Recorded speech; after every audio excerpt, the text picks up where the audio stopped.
So நம்ம 4வது செமஸ்டரில் வந்து ஆக்சுவலாக அண்ணனுக்கு வந்து பொயட்டிக் தமிழ்னு சொல்கிறது கவிதை நூல்கள் தான் அண்ணனுக்கு கொடுத்த சப்ஜெக்ட்டு. அவங்க பழைய போன செமஸ்டர் படிக்கிறது ஒரு 2 புக்கு முடிக்கணுன்றதுனால இன்றைக்கி அதை கண்டிப்பாக பண்ணியிருக்காங்க. அண்ணன் வந்து கவிதை நூல்கள் எடுப்பாங்க, நான் வந்து நிருபங்கள்.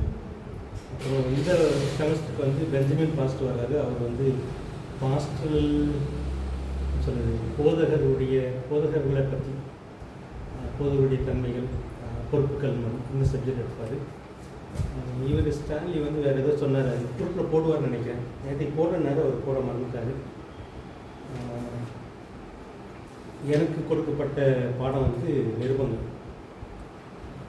நிருபங்கள்னால் என்ன புரியுது, எபிசல்ஸ்ன்னு சொல்லுவாங்க இங்கிலீஷில். நிருபங்கள் அல்லது சாதாரண தமிழில் சொன்னீங்கன்னா கடிதங்கள் தான். அப்புறம் புதிய ஏற்பாட்டில் வந்து எத்தனை நிருபங்கள் இருக்குது? 13. பவுல் எழுதுனது 13. பவுலுடைய நிருபங்கள் 13 போட்டுருந்தோம்.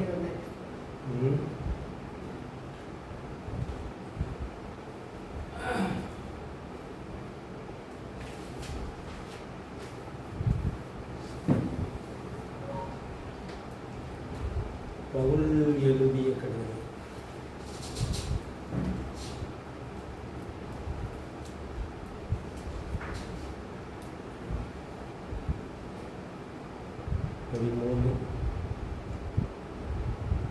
வேறு யார் எழுதியிருக்கிறா?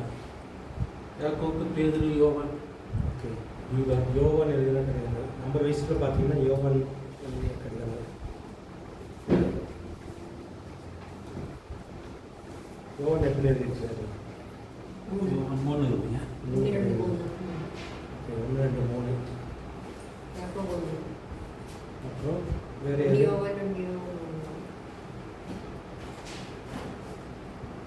பேதுரு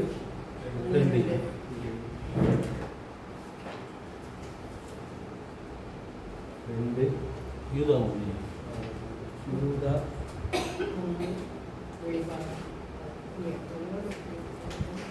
யூதா எழுதிய கடிதம். வேற யாக்கோபு எழுதிய கடிதம்.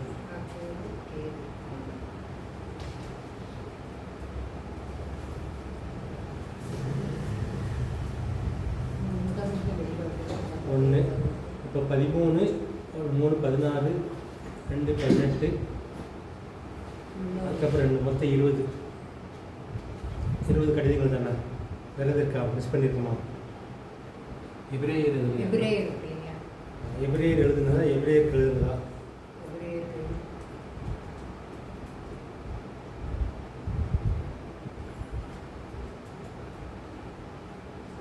எபிரேயர் எழுதுனது எபிரேயருக்கு எழுதுனது. ஏன் அதை எபிரேயருக்குன்னு சொல்கிறோம்? அது யார் எழுதுனது?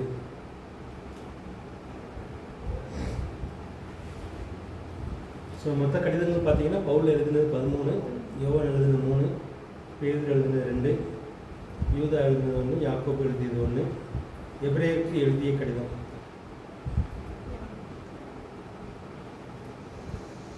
இது யார் எழுதுனது? நம்ம எத்தனை பார்த்துக்கோம். பவுலாக இருக்கலாம்னு சொல்கிறாங்க. உறுதியாக சொல்லாதனால நம்ம வந்து அதை பிரித்து போட்டிருக்கோம். இல்லைன்னா பவுல் எழுதுறது மொத்தம் 14,000. ஸோ இந்த கடிதத்தில் வந்து சந்தேகம் இருக்குது, கன்ஃபார்மாக சொல்ல முடியல. நமக்கு புதிய ஏற்பாட்டில் மொத்தம் 27 மைனஸ் 21 வருது மொத்தம். நம்ம பார்த்த கடிதங்கள் 21 போக மீதி 4 சுவிசேஷம். ஓகே, 6 வந்து சுவிசேஷனம், நற்செய்தி நூல், அது நல்ல செய்தி நூல். நற்செய்தி நூல்கள் 4, அப்புறம் இன்னும் 2 வெளிப்படுத்தின விசேஷம். ஓகே, சரித்திர நூல்னு சொன்னனால அப்போஸ்தலர்கள் சரித்திர நூல் 1, இன்னொன்று வெளிப்படுத்தின விசேஷம். தீர்க்க தரிசன நூல்.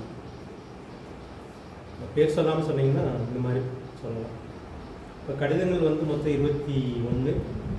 நற்செய்தி நூல்கள் 4, சரித்திர நூல் 1, தீர்க்க தரிசன நூல் 1. இந்த மாதிரி நீங்கள் ஞாபகத்தில் வச்சுக்கலாம். சுமத்த புதிய பாடம் இந்த மாதிரி ஞாபகத்தில் வச்சுக்கலாம். இதில் எதாவது உங்களுக்கு சந்தேகம் இருக்குதா?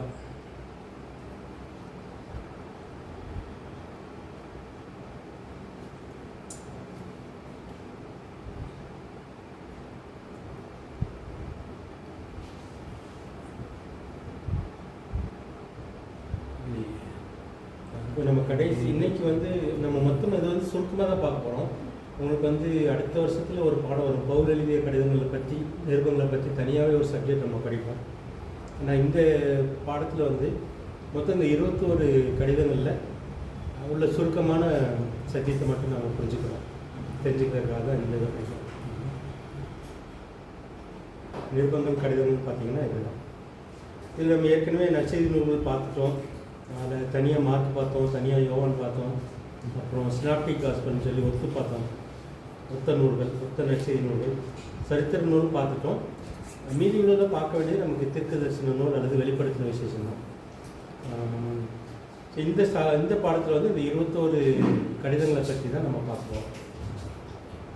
இந்த கடிதங்கள் எதுக்காக எழுதப்பட்டது, நிருபங்கள் எதுக்காக எழுதப்பட்டது? சரி, இதில் இந்த பவுல் எழுதினே நீங்கள் பிரித்து பார்க்கலாம். பவுல் வந்து சபைக்கு எழுதினது எத்தனை,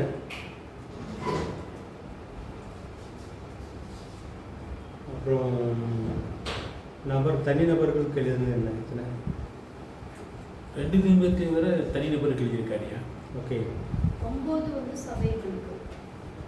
9 வந்து 9 இப்போ வந்து 13 வந்து 9 சபைக்கா? 9 தனிநபர்களுக்கு எழுதியது 4 என்னென்னது? ஓகே. 1 தீமோத்தேயு, 2 தீமோத்தேயு, தீத்து, பிலமோன் 4. சபைக்கு எழுதினது வந்து மீதி 9. இல்லை இன்னொரு சபைக்கு எழுதியிருக்காரு. சபைக்கு எழுதின காரியம் திருத்தொண்டர்களுக்கு, ஊழியக்காரர்களுக்கு எழுதினது. தனி மனிதருக்கு எழுதினது அது வந்து நீங்கள் வந்து ஊழியக்காரங்களுக்குன்னு எழுதுன வந்து நீங்கள் அது இந்த நாளை நீங்கள் தனியாக பிரிச்சிங்கன்னா 1 தீமோத்தேயு, 2 தீமோத்தேயு, தீத்து, இது 3மே ஊழியக்காரங்களுக்குன்னு சொல்லலாம். ஆனால் தனிநபர் தான் எழுதுறாரு. ஸோ தீமோத்தேயுக்கு 2 கடிதம் எழுதுறாரு, தீத்துக்கு ஒரு கடிதம் எழுதுறாரு, பீலமோனுக்கு ஒரு கடிதம் எழுதுறாரு. இது தனிநபருக்குன்னு சொல்லலாம், ஊழியக்காரங்களுக்குன்னு சொல்லலாம். அதில் ஊழியக்காரங்கிறது வந்து பீலமோனுக்கு மட்டும்தான் நம்ம வித்தியாசமாக எழுதுவார். அதில் வந்து ஊழியக்காரங்களுக்குன்னு இருக்காது. அவர் பீலமோனை பற்றி, பீலமோன் எப்படி ரசிக்கப்பட்டான், அவனை நீ எப்படி ஏற்றுக்கணும்னு சொல்கிறதுக்காக. இதில் இன்னொன்று பிரிப்பாங்க. இந்த சபைக்கு எழுதின 9 வந்து பார்த்தீங்கன்னா பிரிசன் எபிசோட்னு சொல்லுவாங்க. சிறையிலிருந்து எழுதியது.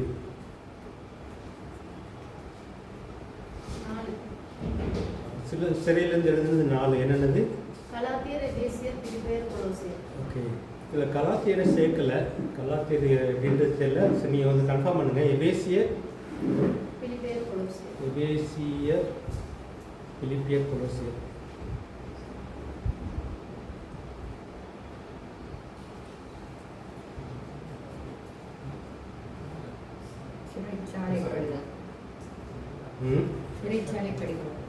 சிறைச்சாலை கடிதம், சிறைச்சாலையிலேருந்து எழுதினாரு.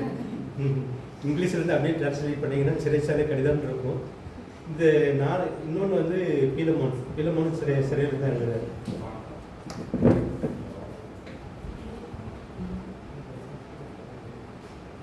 கொஞ்சம் சின்னதாக இருக்குது.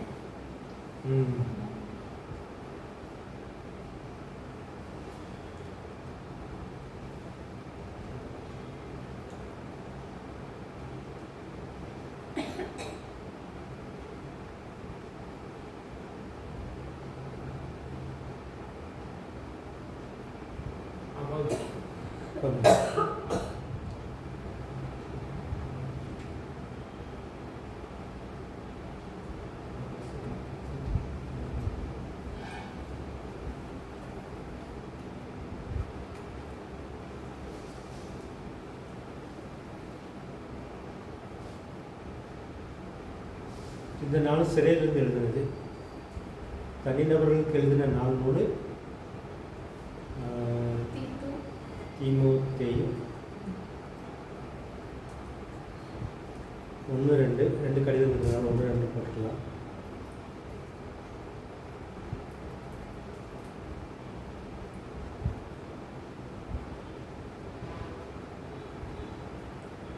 தீத்து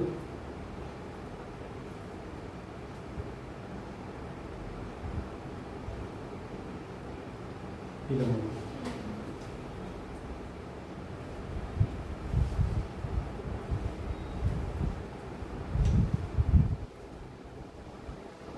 இதில் வந்து முதல் அந்த தீமோத்தி 2:1-2 தீத்து அதை வந்து ஊழியக்காரங்களுக்கும் வச்சுக்கலாம். ஆனால் பிலமோன் மட்டும் அதில் சேராது.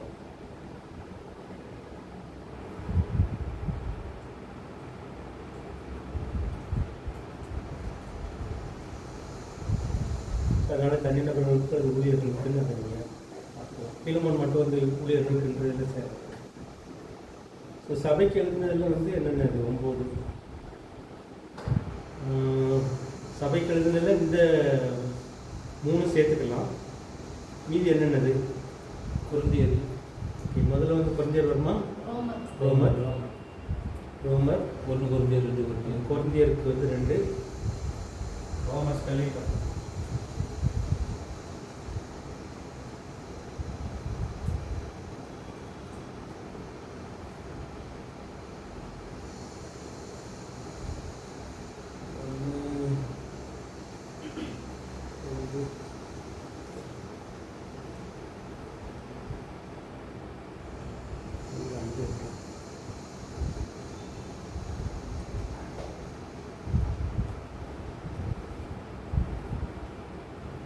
அடுத்தது கலாத்தியர்.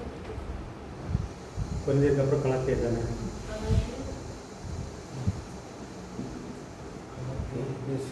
எபேசியர். ஸோ இந்த 3மே அதில் சேர்த்துக்கலாம் நீங்கள்.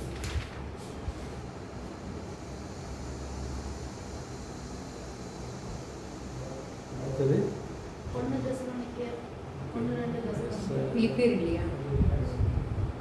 பிலிப்பியர் இருக்கு. அது மேலே சேர்த்துட்டாங்க. எபேசியர், பிலிப்பியர், கொலோசியர், கலாத்தியர், எபேசியர், பிலிப்பியர், கொலோசியர், 1 தெசலோனிக்கேயர், தெசலோனிக்கேயர் 1 2. அப்புறம் எத்தனை வந்துருக்கு? 3 4 5 6 7 8 8 10 10 லட்சம். ரோமர் வருமாயா? 9 கரெக்டாக. 9 கரெக்டாக இருக்காங்க. 4 5 ஓகே, இந்த 9.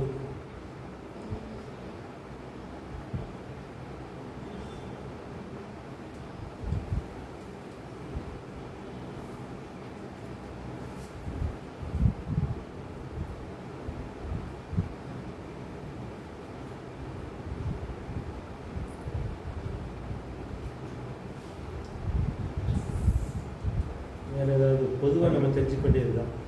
இப்போ சபைகளுக்கு எழுதுனது 9, பவுல் எழுதுனது 13, அதில் 9 வந்து சபைகளுக்கு, 4 தனிநபர்களுக்கு. அந்த சபைகளுக்கு எழுதுனது அல்லது சிறையிலேருந்து எழுதுனதுன்னு அது உள்ளே தான் வருது. அது நீங்கள் உள்ளே வச்சுக்கிறது. அதில் வந்து 4 வந்து சிறையிலேருந்து எழுதுகிறார். 13 இப்படி பிரித்து பார்க்கலாம். ஸோ யோவானை பற்றி, யோவான் மொத்தம் 3 எழுதியிருக்கிறாரு. அவர் யார் யாருக்கு இந்த மாதிரி இப்போது பவுல் எழுதுங்க பிரித்து பார்த்தீங்கன்னா எப்படி அவர் யாருக்காக எழுதுறாரு?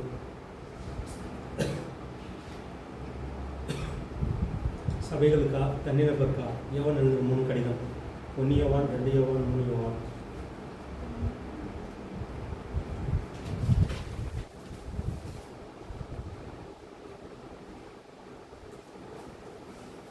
ஒன்றியவன் யாருக்கு எழுதுறாரு? சபைக்கா, தனிநபருக்கா?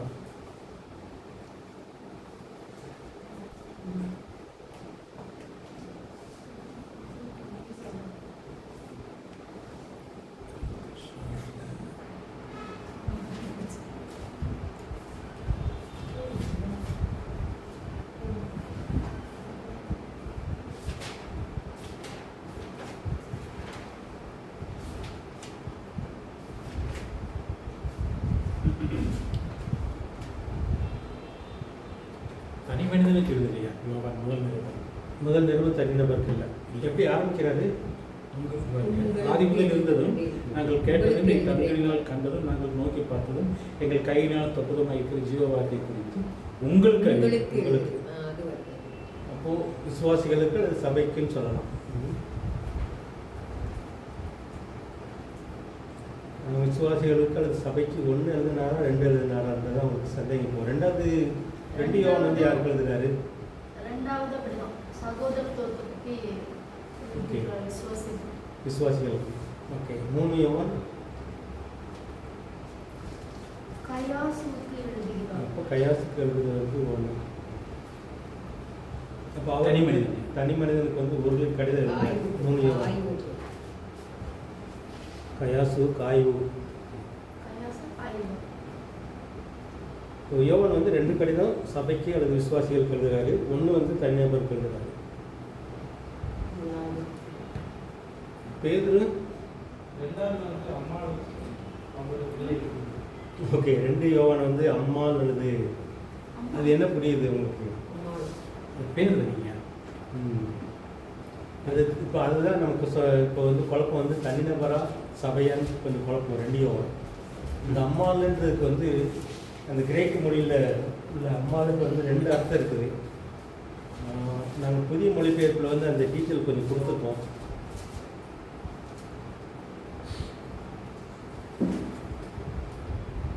அம்மாள் இல்லை 2 வருஷங்களே பாருங்க தெரிந்து கொள்ளப்பட்டவங்க. ஓகே. இது வந்து வேத அறிஞர்கள் என்ன சொல்கிறாங்கன்னா இந்த அம்மாள் அதோடைய அம்மாளுடைய அர்த்தம் வந்து அக்கா தான்.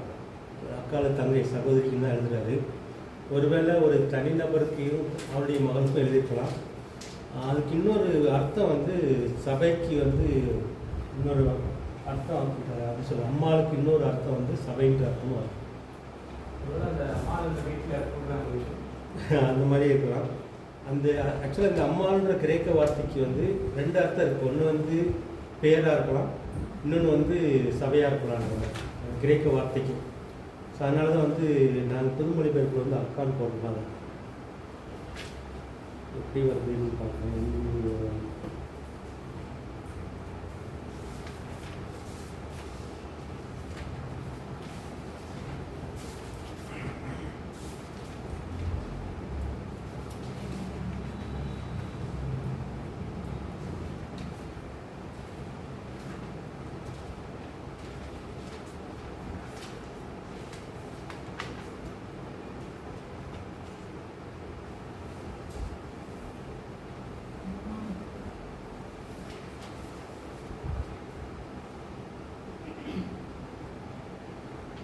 இது புரியுது அவனுக்கு இருந்தது.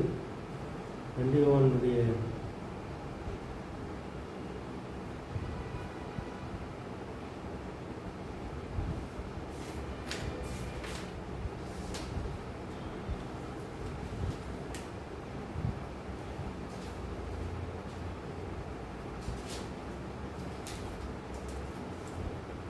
வேறு எந்த இங்கிலீஷ் டிரான்ஸ்லேஷனில் இந்த நோட்ஸ் இந்த நோட் கொடுத்துருக்காங்கன்னு தெரியல.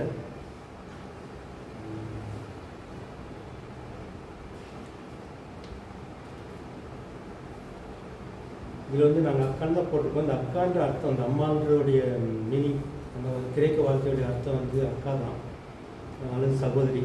ஒரு குடும்பத்துக்காக ஒரு குடும்பத்துக்குன்னு எடுத்துக்கலாம் அல்லது சபைக்குன்னு எடுத்துக்கலாம். அந்த வார்த்தைக்கு 2 அர்த்தம் இருக்குது கிரேக்க மொழியில். அதனால தான் அப்படி போடுறோம்.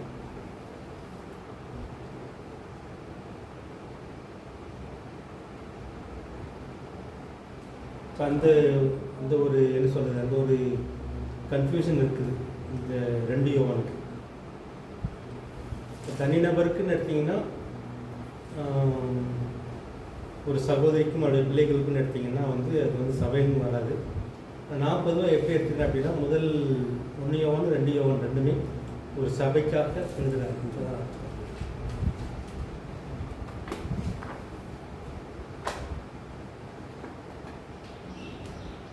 வேறு ஏதாவது கேள்வி இருக்காது? யோவான் எழுதுகிற கடிதம் இல்லை, 2மே சுருக்கமான கடிதம் தான். தனிநபருக்கு போது கயாசுக்கு எழுதுகிறாரு காய்வு.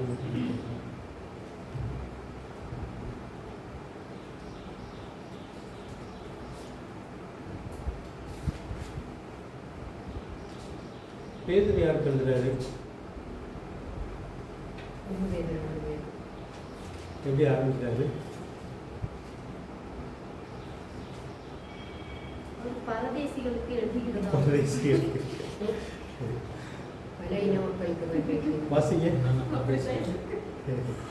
பிதாவாகிய வசனத்தை வாசிக்கிறேன். இயேசு கிறிஸ்துவின் அப்போஸ்தலனாகிய பேதுரு, பொந்து, கலாத்திய, கப்பதோக்கியா, ஆசியா, பித்தானியா தேசங்களில் சிதறி இருக்கிறவர்களில் பிதாவாகிய தேவனுடைய முன்னறிவிப்பின்படி ஆவியானவரின் பரிசுத்தமாக்குதலினாலே கீழ்ப்படிதலுக்கும் இயேசு கிறிஸ்துவினுடைய இரத்தம் தெளிக்கப்படுதலுக்கும் தெரிந்து கொள்ளப்பட்ட பரதேசிகளுக்கு எழுதுகிறதாவது. நம்மள பரதேசி. ஏன் பரதேசன் எழுதுறாரு? நிலையற்றவர்கள் இல்லையா? நம்ம சஞ்சாரவாசிகள்.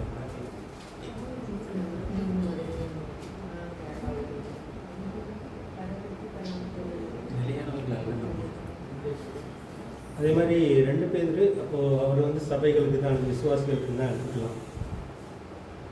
விசுவாசிகளுக்கு தான் பரதேசின்னு சொன்னார். அழைக்கப்பட்டவர்கள், தேர்ந்தெடுக்கப்பட்டவர்கள். ஆமாம், இயேசுடைய ரத்தத்தால் சுத்தமாக்கப்பட்டவர்கள்ன்றது தான் அவருடைய இது. அதனால் வந்து விசுவாசிகளுக்கு தான் நம்ம எடுத்துக்கலாம். 1 பேதுரு 1 பேர் தான் விசுவாசிகளுக்கு. 2 பேரில் ஏதாவது வித்தியாசம் இருக்குதா பாருங்க. 2 பேர் எப்படி ஆரம்பிக்கிறாரு? நம்முடைய தேவனும் இரட்சகருமாய் இருக்கிற இயேசு கிறிஸ்துவினுடைய நீதியால் எங்களைப் போல அருமையான விசுவாசத்தை பெற்றவர்களுக்கு. சபைக்கு 2 பேர் விசுவாசிகளுக்கு தான். 2 பேர் விசுவாசிகளுக்கு அல்லது சபைக்கு தான்.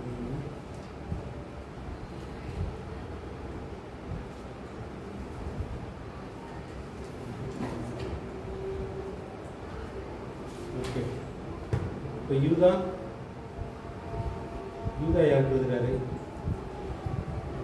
அழைக்கப்பட்டவர்கள் என்ன ஆரம்பிப்பாரு? ஃபர்ஸ்ட் வசனம். ஆரம்பிக்கிறாரு.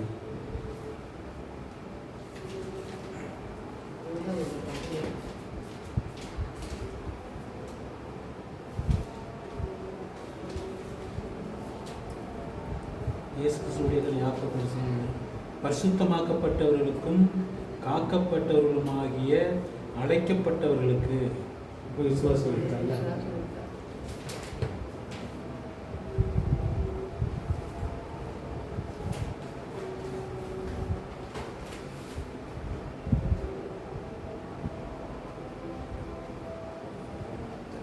விசுவாசிக்கிட்டாங்க. விசுவாசிகள்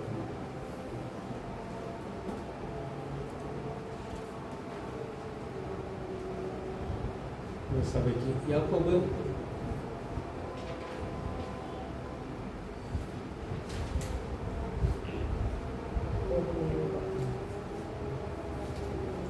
எப்படி ஆரம்பிக்கிறாரு? தேவனுக்கும் கர்த்தராகிய இயேசு கிறிஸ்துவுக்கும் ஊழியக்காரராகிய யாக்கோபு சிதறி இருக்கிற 12 கோத்திரங்களுக்கும் வாழ்த்துதல் சொல்லி எழுது. சிதறி 12 கோத்திரங்கள்னா யாரு?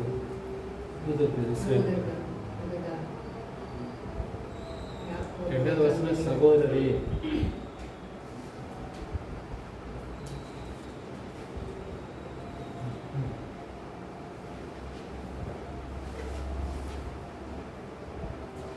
யாக்கோபு வந்து 12 கோத்திரத்துக்கு இஸ்ரேல் மக்கள் தான். அவங்க வந்து 12 கோத்திரத்துக்கு குறிப்பிட்டார். எபிரேயருக்கு எழுதுனா கடிதம். இது யார் எழுதுனான்றதான் கேள்வி. ஆனால் எபிரேயர்னா யாரு? யூதர்கள் தான்.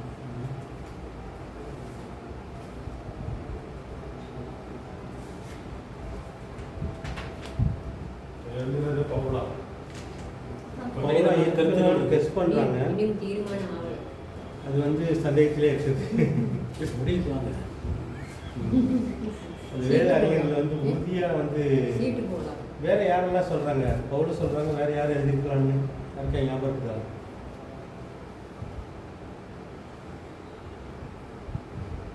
வேற யாரும் எழுதிருக்கலான்ற ஒரு அவங்க தான் சொல்கிறாங்க. சவுல் சவுலா அது வந்து ஆண்டவரே வந்து அது ஒரு முடிவுக்குள்ள ஆகிற அளவுக்கு தான் அதை எழுதி வச்சிருக்கிறார். அது ரொம்ப வித்தியாசமான புத்தகம். இருக்கலாம், பவுலாக இருக்கலாம். வேற யாரோ சந்தேகப்படுவாங்க. அது எனக்கு ஞாபகத்தில் வரல.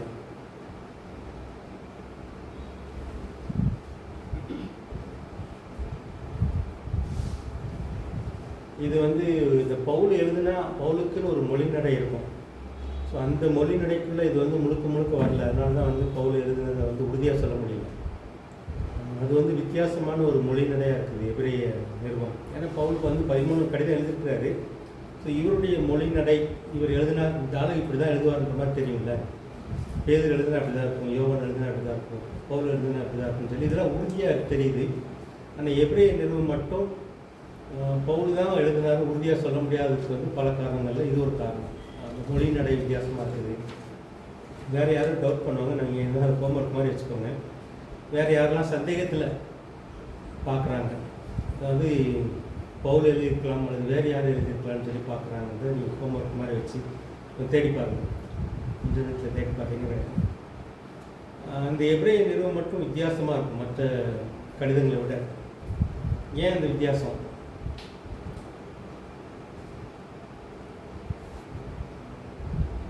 நம்ம பொதுவாக நிருபங்கள் அல்லது கடிதங்கள் பார்த்தா ஒன்று விசுவாசிகளுக்கு அல்லது சபைக்கு அல்லது சபையை வழி நடத்துகிறோம். இந்த 21 கடிதமுமே அதுதான் வரும். சபை அல்லது விசுவாசிகள் அல்லது சபையை அல்லது விசுவாசிகளை வழி நடத்துகிறவர்களுக்குன்னு வச்சுக்கலாம். அதுலேருந்து கொஞ்சம் வித்தியாசப்பட்டது வந்து எபிரேய நிருபம். புதிய உடன்படிக்கை பற்றி சொல்லுங்க. ஓகே, நம்ம எபிரேய நிறுவனத்தை பற்றி கொஞ்சம் பார்த்துருக்குறோம். யாருக்காவது ஞாபகம் இருந்தால் நீங்கள் சொல்லுங்கள்.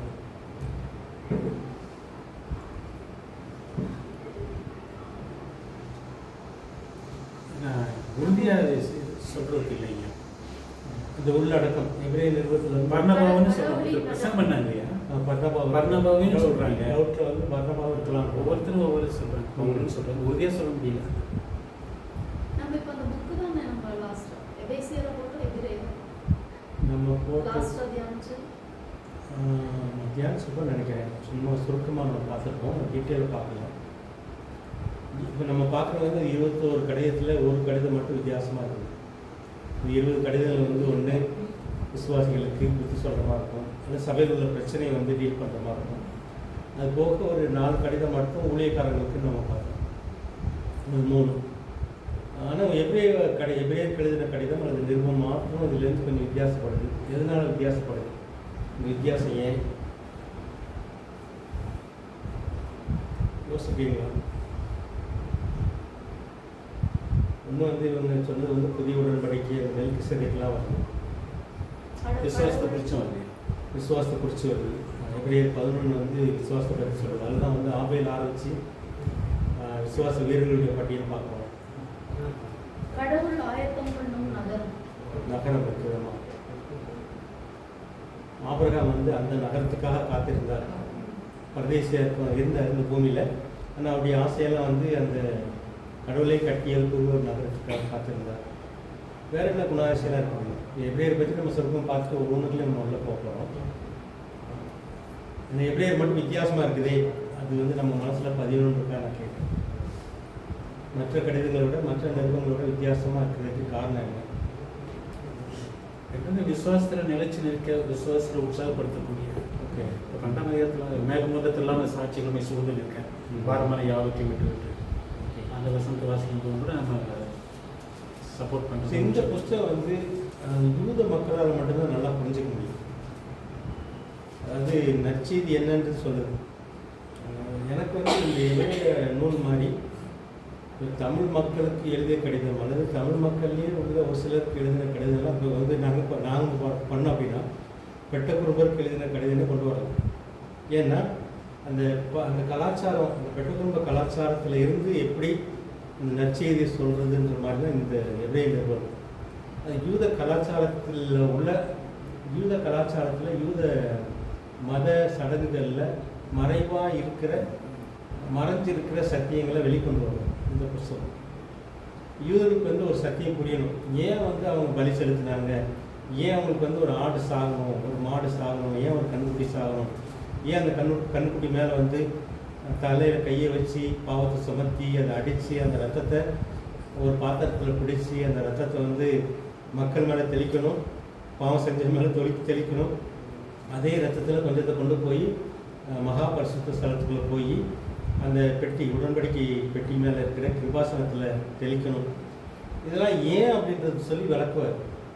விளக்கும்போது பார்த்தீங்கன்னா 3 முக்கியமான காரியங்கள் சொல்லுவார். ஒன்று வந்து நான் தமிழில் டைப் பண்ண முடியல, பெட்டர் கவர்னன்ஸ் சொல்லுவார். அது எழுதின ஆத்தர், அதனால தான் எபிரேய ஆக்கியோன்னு சொல்லுவாங்க. இது வந்து பவுலா இல்லைன்றதுக்கு ஒரு சந்தேகம். ஏன்னா பவுலுடைய ஸ்டைல்லாம் இந்த மாதிரிலாம் இல்லை. பவுல் இதெல்லாம் ஆராய்ச்சி பண்ணியிருப்பார். ஆனால் இது வந்து கொஞ்சம் வித்தியாசமாக இருக்குது. பெட்டர் கவர்னன்ட், பெட்டர் சாக்ரிஃபைஸ்,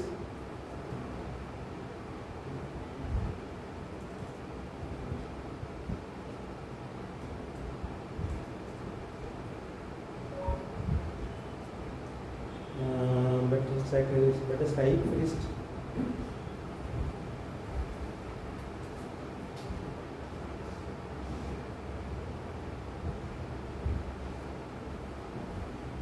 இந்த பெட்டர் நிறைய வந்துட்டு இருக்கும். அந்த பெட்டர் ரெசரக்ஷன்,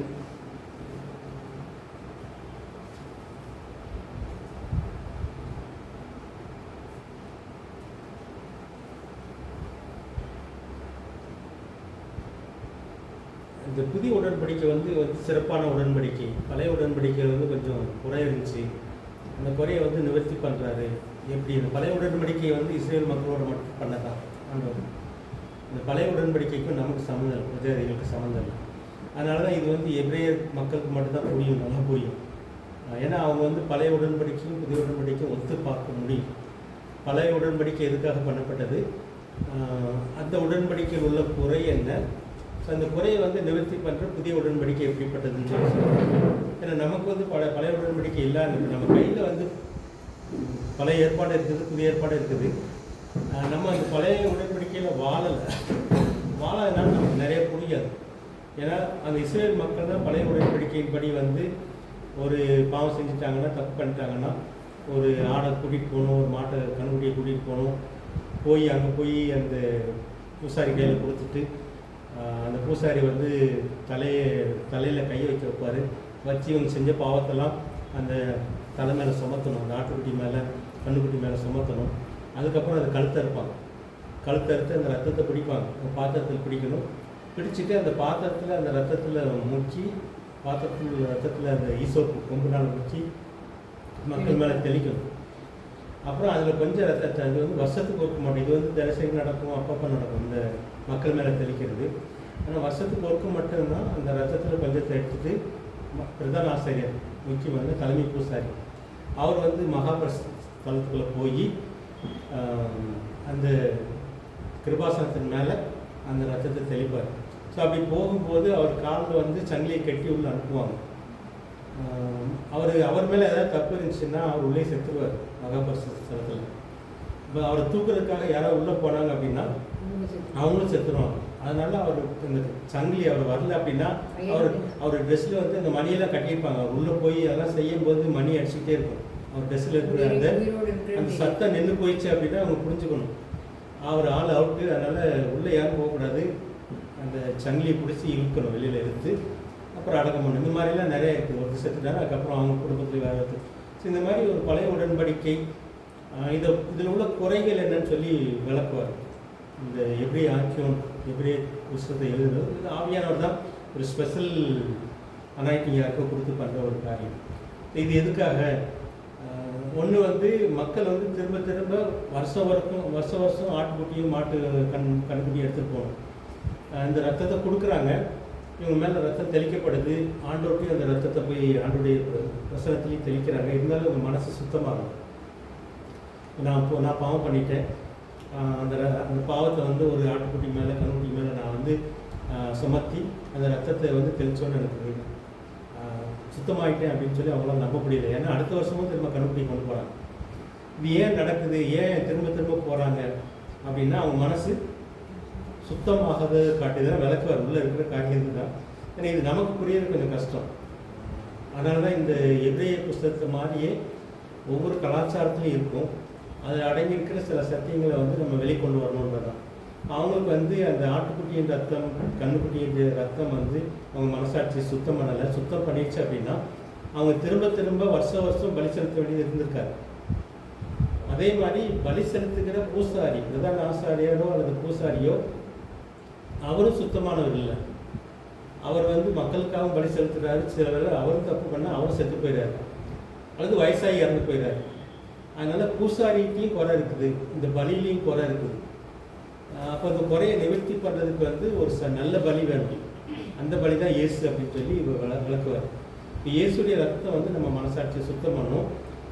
ஆட்டுக்குட்டியுடைய ரத்தமோ அல்லது கண்ணுக்குட்டியுடைய ரத்தமோ சுத்தம் பண்ணாது.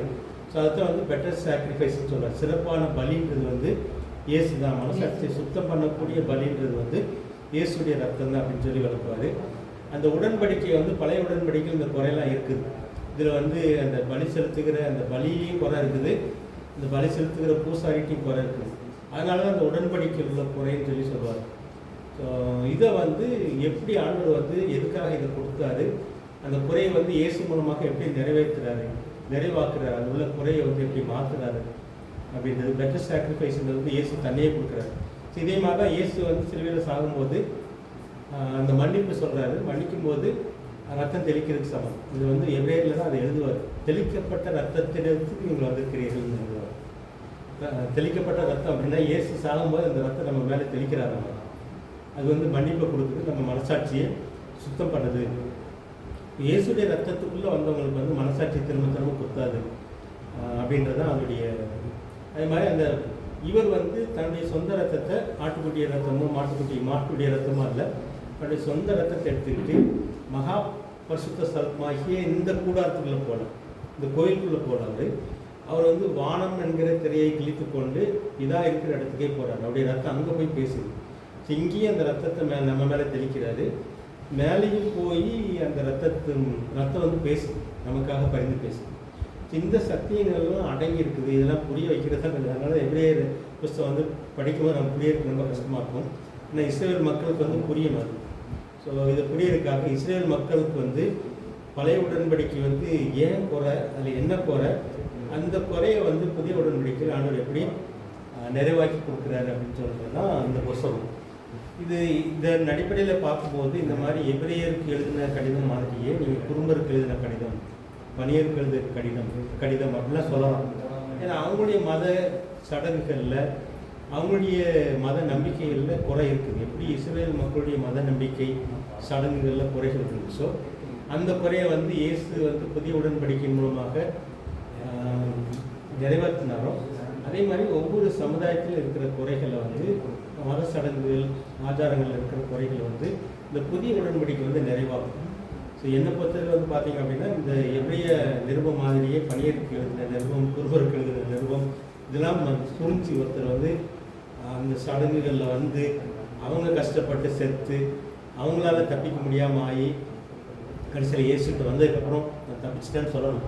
ஸோ இப்படி சொல்கிற ஒரு சத்தியம் தான் எபிரேயருக்கு எழுதணும். இப்போ ஒரு யூதனா நான் வந்து இந்த சடங்கெல்லாம் செஞ்சேன், இதுலேருந்து இந்த சடங்கு செஞ்சும் நான் என்னால் தப்பிக்க முடியல, பாவத்துலேருந்து தப்பிக்க முடியல, மரணத்துலேருந்து தப்பிக்க முடியல, அழிவுலேருந்து தப்பிக்க முடியல, ஆனால் இயேசு வந்து என்னை காப்பாற்றிட்டாருன்னு சொல்லணும். ஸோ இதுதான் இந்த எபிரேய நிறுவனம். ஸோ அதே மாதிரி நீ இப்போ ஒவ்வொரு சமுதாயத்துக்கும் இதை நம்ம யோசித்து பார்த்தோம் அப்படின்னா, நான் அப்படி அடிக்கடி பெட்டக்குடும்ப மக்களுக்குன்னு எழுதின நிருபம் அப்படின்னா இதே மாதிரி பெட்டக்குடும்ப மத சடங்குகளில் மத நம்பிக்கையில் ஒரு குறை, அது வந்து அவங்களை காப்பாற்ற முடியல. ஆனால் இந்த புதிய உடன்படிக்கைக்குள்ளே வந்துட்டாங்கன்னா அவங்க தப்பிச்சிடலாம் அப்படின்னு சொல்கிறது தான் இந்த எபிரேய நிருபம். ஸோ இதுதான் நான் புரிஞ்சுக்கிட்டு உங்களுக்கு அதில் ஏதாவது கேள்விகள் தான் கேட்குவேன். அதனால் அது வந்து பெற்ற கவனம்னா சிறப்பான ஒரு ஒப்பந்தம், கடவுள் பண்ண ஒப்பந்தம். பெட்டர் சாக்ரிஃபைஸ் அப்படின்னா சிறப்பான பலி. அப்புறம் வந்து பெட்டர் ஹை ப்ரீஸ்ட் அப்படின்னா அவங்களாம் சாகிற ஹை ப்ரீஸ்ட், அல்லது மாறி மாறி வருவாங்க. செத்ததுக்கப்புறம் இன்னொன்று வந்துகிட்டே இருப்பாங்க. இயேசுக்கு அப்புறம் இயேசு வந்து அப்படி கிடையாது, அவர் தான் முதல் மாணவர் கடைசி மாணவர். அந்த பெட்டர் ஹை ப்ரீஸ்ட் அவர் செய்கிறது வந்து ரிசரக்ஷனை வந்து கொடுக்குறாரு அப்படின்ற மாதிரிலாம் எழுதுறாங்க. ஸோ இந்த நூல் வந்து புரியவே கஷ்டமாக இருக்கும். ஆனால் ஒரு யூதனாக நம்ம போய் நின்று பார்த்தா தான் நமக்கு புரியும். அதே மாதிரி நம்ம மக்களுக்கும் இந்த புதிய உடன்படிக்கையை புரிய வைக்கணும் அப்படின்னா நம்மளும் கஷ்டப்படணும். நம்ம ஒரு இந்துவாக அவங்க சடங்குகள்லாம் இருந்து அது நம்மளை காப்பாற்ற முடியல, அது நம்மளை வந்து மரணத்திலிருந்தோ பாவத்திலிருந்தோ மனசாட்சியை சுத்தம் பண்ண முடியல அப்படின்றலாம் ஒரு ஸ்ட்ரகிள் ஆகி வந்தால் தான் இந்த புதிய உடன்படிக்கையுடைய எப்படி பொருந்ததுன்னு அவங்களுக்கு. அதனால தான் நம்ம ஏற்கனவே பேசுனதில் வந்து பார்த்திங்கன்னா இந்த பிரஜாபதி கான்செப்ட் பிராமணர்களுக்கு அது மாதிரி ஒவ்வொருத்தருக்கும் ஒரு தமிழ் சமுதாயம் பார்த்தோன்னா ஒன்றும் கிடையாது. அது நிறைய சமூகங்கள் இருக்குது, நிறைய சடங்குகள் இருக்குது. ஒவ்வொருத்தரும் ஒவ்வொரு விதமாக வந்து கடவுளை திருப்திப்படுத்த பிரியப்படுத்த முயற்சி பண்ணுறாங்க. ஆனால் அது கடவுள் வந்து அதில் பிரியமாகலை அப்படின்றதான் சத்தியம்.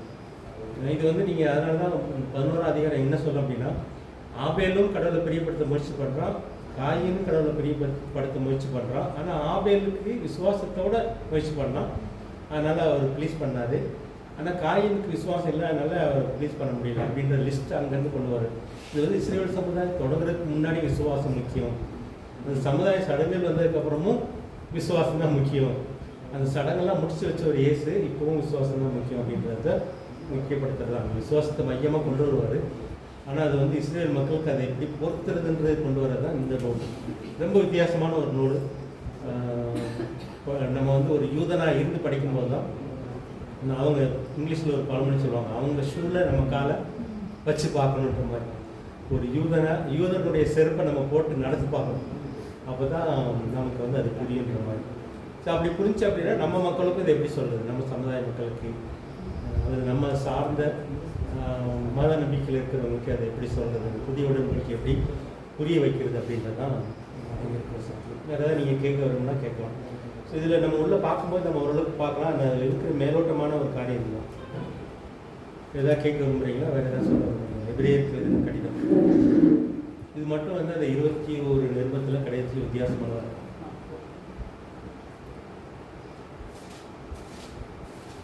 வேறு ஏதாவது கேட்க விரும்புகிறீங்களா? ஒரு நூலை ஓரளவுக்கு பார்த்துருக்கோம், இந்த மாதிரி நம்ம ஒன்றையும் நம்ம சுருக்கமாக பார்க்க போகிறோம்.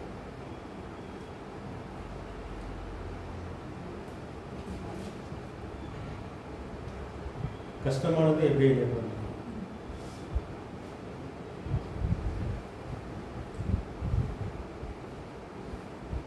எபிரேய நிறுவனாலே உங்களுக்கு வந்து 3 காரியம் மனசில் வந்தாலே போதும். அதாவது புதிய உடன்படிக்கையின் சிறப்பு என்ன, அந்த சிறப்பை பற்றி சொல்லும்போது பழைய உடன்படிக்கை உள்ள குறையை பற்றி பேசிதான். இந்த பழைய உடன்படிக்கையின் குறைன்றது இப்போ நிறையா அந்த நியூ கவர்னன் தியாலஜி வித்தியாசமாக சொல்கிறாங்க. அந்த குறைன்றது வந்து அந்த பலியில் குறை இருந்துச்சு, அந்த பூசாரிகிட்ட குறை இருந்துச்சு, அதனால் ஹை ப்ரீஸ்ட் வந்து மாறி மாறி வந்துட்டு இருக்கிறாங்க. அந்த பலி ஏன் குறை அப்படின்னா அது வந்து மனசாட்சி சுத்தம் பண்ண முடியும்.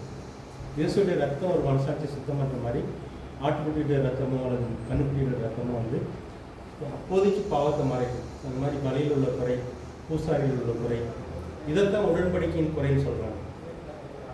இது எதுக்காக அப்படின்னா நீ நிறைய நோக்கி நீ வரணும்.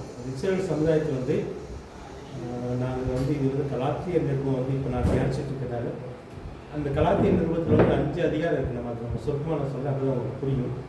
இந்த கலாத்தியர் நிருபத்தில் வந்து முதல் அதிகாரம் பார்த்தீங்கன்னா நல்ல செய்தினா என்னன்னு சொல்லணும். நற்செய்தினா என்ன, உங்களுக்கு என்ன தோணுது? இப்போ வந்து நம்ம இப்போ எப்படியே கலாத்தியருக்குள்ள கனெக்ஷன் நான் சொல்கிறேன். நான் இந்த கலாத்தியர் கிட்டத்தட்ட யூதர்களுக்கு சம்மந்தப்பட்டதாக இருக்கும், பொதுவானதாக இருக்கும். விடுதலையும் செய்ய என்ன இருந்துச்சு? சும்மா தான் இருக்கு. இப்போ நற்செய்தினா என்ன? இப்போ ஆண்டவர் வந்து உங்களுக்கு இப்போ என்ன நம்ம நற்செய்தின்னு நாளை பார்த்துட்டோம். ஓகே, கலாத்தியர் யாரோ வாசித்தீங்கன்னா ஓரளவுக்கு அது புரியுமா இருக்கும், நீங்கள் வாசிங்க. அதனால் நம்ம கலாத்தியர் புத்தகம் நம்ம தனியாக போட்டுருவோம். நாங்கள் வந்து அது இப்போ நான் பெங்களூர் போயிருந்தப்போ ஒரு 3 சபையில் கலாத்தியர் நூலை வந்து அறிமுகப்படுத்துகிறேன். நாங்கள் விசிட்டு போயிருந்தோம். முதல் சபையில் பேசும்போது அவ்வளோவா எனக்கு தெளிவாக சொல்ல முடியல. 2ஆம் சபை இப்போது ஜோ பண்ணிகிட்டே இந்த ஒரு வாரம் அடுத்த சபையில் நம்ம போய் பேசுகிற கலாத்தியரை பற்றி. இப்போ ஆண்டவர் வந்து ஒரு பிக்சர் மனசில் கொடுத்தாரு. ஒரு கெட்டுப்போன ஆப்பிள், ஒரு நல்ல ஆப்பிள். ஒரு கடையிலேருந்து ஒரு 10 ஆப்பிள் வாங்கிட்டு வரோம். அதில் ஒரு ஆப்பிள் கெட்டு போயிடுச்சு, என்ன பண்ணுவோம்? தூக்கி வீசிடுவோம். இது வந்து நம்மெல்லாம் அப்படி தான். இப்போ வந்து நம்ம எல்லாம் கெட்டு போனோம். இதுதான் வந்து சொல்கிறோம், ஆதாமுக்குள்ளே நம்ம எல்லாருமே கெட்டுப்போன ஆப்பிள் மாதிரி. இப்போ நம்மளை வந்து என்ன பண்ணியிருக்கணும்? ஆண்டவர் தூக்கி வீசியிருக்கணும். ஆனால் ஆண்டவர் வந்து அதை வந்து இப்போ ஆதாமுக்குள்ளே கெட்டுப்போன நம்மளை இயேசுக்குள்ளே கொண்டு வந்து வைக்கிறாரு. இயேசுக்குள்ளே கொண்டு வந்து வச்சு அதை ஃப்ரெஷ் ஆக்குறாரு, நல்லவங்களாக மாற்றுறாரு, நீதிமானாக மாற்றுறாரு. இந்த நற்செய்தி புரியணும்னா இந்த ஆப்பிளை வச்சு புரிஞ்சுக்கலாம். ஸோ நம்ம வந்து நம்ம வாழ்க்கையே ஆதாமுக்குள்ளே கெட்டு போயிடுச்சு. ஏன்னா நம்ம சாக போகிறோம், நம்ம அழிய போகிறோம், நமக்கு வியாதி வருது, நமக்கு பிரச்சனை வருது. ஒரு அழிவுக்கு நேரம் ஒரு ஆப்பிள் கெட்டு போனால் எப்படி தூக்கி வீசுவோமோ அதே மாதிரி தான் நம்மளை தூக்கி வீசணும். ஆனால் இங்கே வந்து 10ல் 1 கெட்டு போச்சு சொல்கிறோம் நம்ம உதாரணத்துக்கு. ஆனால் ஆதாமுக்குள்ளே பிறந்த எல்லாருமே கெட்டு போனவங்க. அவங்கள கொண்டு வந்து இயேசுக்குள்ளே வைக்கிறார். ஆமாம், இப்போ நம்மளை கொண்டு வந்து இயேசுக்குள்ளே வச்சுட்டு எல்லாத்தையும் மாற்றணும்னு விருப்பம் இருக்குது. ஆனால் எல்லாருமே அதுக்கு கீழ்ப்படிக்கிறது. நற்செய்திக்கு வந்து கீழ்ப்படிஞ்சவங்கள நல்லவங்களாக மாற்றுறாரு, நல்ல ஆப்பிளாக மாற்றுறாரு. ஸோ இதான் நற்செய்தி. நம்மளுக்கு உள்ள மாற்றத்தை மாற்றுறாரு, வியாதியை மாற்றுறாரு, பிரச்சனையை மாற்றுறாரு, நித்தியமாக வாழ வைக்கிறார். அவரை போல் இயேசுவை போல் வாழ வைக்கிறார் அப்படின்றதான் நற்செய்தி. ஸோ இந்த நற்செய்தி வந்து யூதருக்கு ஒரு செய்தி, பிரஜாதிகளுக்கு ஒரு செய்தி அப்படின்னு இல்லை, வித்தியாசம் இல்லை. எல்லாருக்குமே ஒரே செய்தி தான் இந்த 2ஆம் அதிகாரம் சொல்லுது. கலாத்தியர்களுக்கு 2ஆம் அதிகாரம் நீங்கள் வாசிங்கன்னா இதோடைய சுருக்கம் என்னன்னு பார்த்தீங்கன்னா, யூதருக்கு ஒரு நல்ல செய்தி, பிரஜாதிகளுக்கு ஒரு நல்ல செய்திலாம் கிடையாது. 2 பேருக்குமே ஒரே செய்தி தான். இப்போ 3ஆம் அதிகாரத்தில் பார்த்தீங்க அப்படின்னா, இந்த நல்ல செய்தியை சொல்கிறதுக்கு ஆண்டவர் ஒரு நபரை தேர்ந்தெடுக்கிறார், மக்களுக்கு புரிய வைக்கிறது. அதனால தான் இஸ்ரேல் சமுதாயம் மற்ற சமுதாயங்கள் இஸ்மேலில் வரல, முஸ்லீம் வரல, இந்து வரல, யூதம் அதெல்லாம் வரல. வர்றதுக்கு முன்னாடி ஒரு ஆளை ஆண்டவர் தேர்ந்தெடுக்கிறார் இந்த நற்செய்தியை வந்து மக்களுக்கு சொல்றதுக்காக. அவர் யார்? நான் சொல்றதை நீங்கள் அப்படியே கவனமாக கேட்டு மனசில் பதிஞ்சிட்டிங்கன்னா கலாத்தியர் புத்தகமே மனசில் பதிஞ்சிடும். அவர் யார்? அப்படி தேர்ந்தெடுத்த நபர் யார்? இப்போ வந்து நல்ல செய்தினா என்ன தெரிஞ்சிச்சு? அது வந்து யூதருக்கு ஒரு செய்தி, பிரஜாதிக்கு ஒரு செய்திலாம் இல்லை, எல்லாருக்கும் ஒரே செய்தி தான். அந்த செய்தியை மக்களுக்கு சொல்லணும். அந்த மக்களுக்கு சொல்றதுக்காக ஒரு நபரை தேர்ந்தெடுக்கிறார் இயேசுக்கு முன்னாடி. அதான் சொன்னேன் நான், யூத மதம் வரல, முஸ்லீம் மதம் வரல, இந்து மதம் வரல, இந்த மாதிரி மதங்கள் எதுவுமே ஆரம்பிக்கிறதுக்கு முன்னாடி ஒரு நபரை தேர்ந்தெடுக்கிறார். அவர் யார்? நோவா. ஆபிரகாம். நோவா சொல்லலாம், நோபாலேருந்து தான் நிறைய சமுதாயங்கள் பிரியுது, பாசைகள்லாம் பிரியுது. ஆனால் தெரிந்தெடுத்த நபர் ஆபிரகாம் தான். நோவா வந்து ஒரு மாடல், வந்து அழிவிலிருந்து நான் எப்படி காப்பாற்றுறேன் அப்படின்றது, விசுவாசித்தவங்க நான் எப்படி காப்பாற்றுறது நோவா.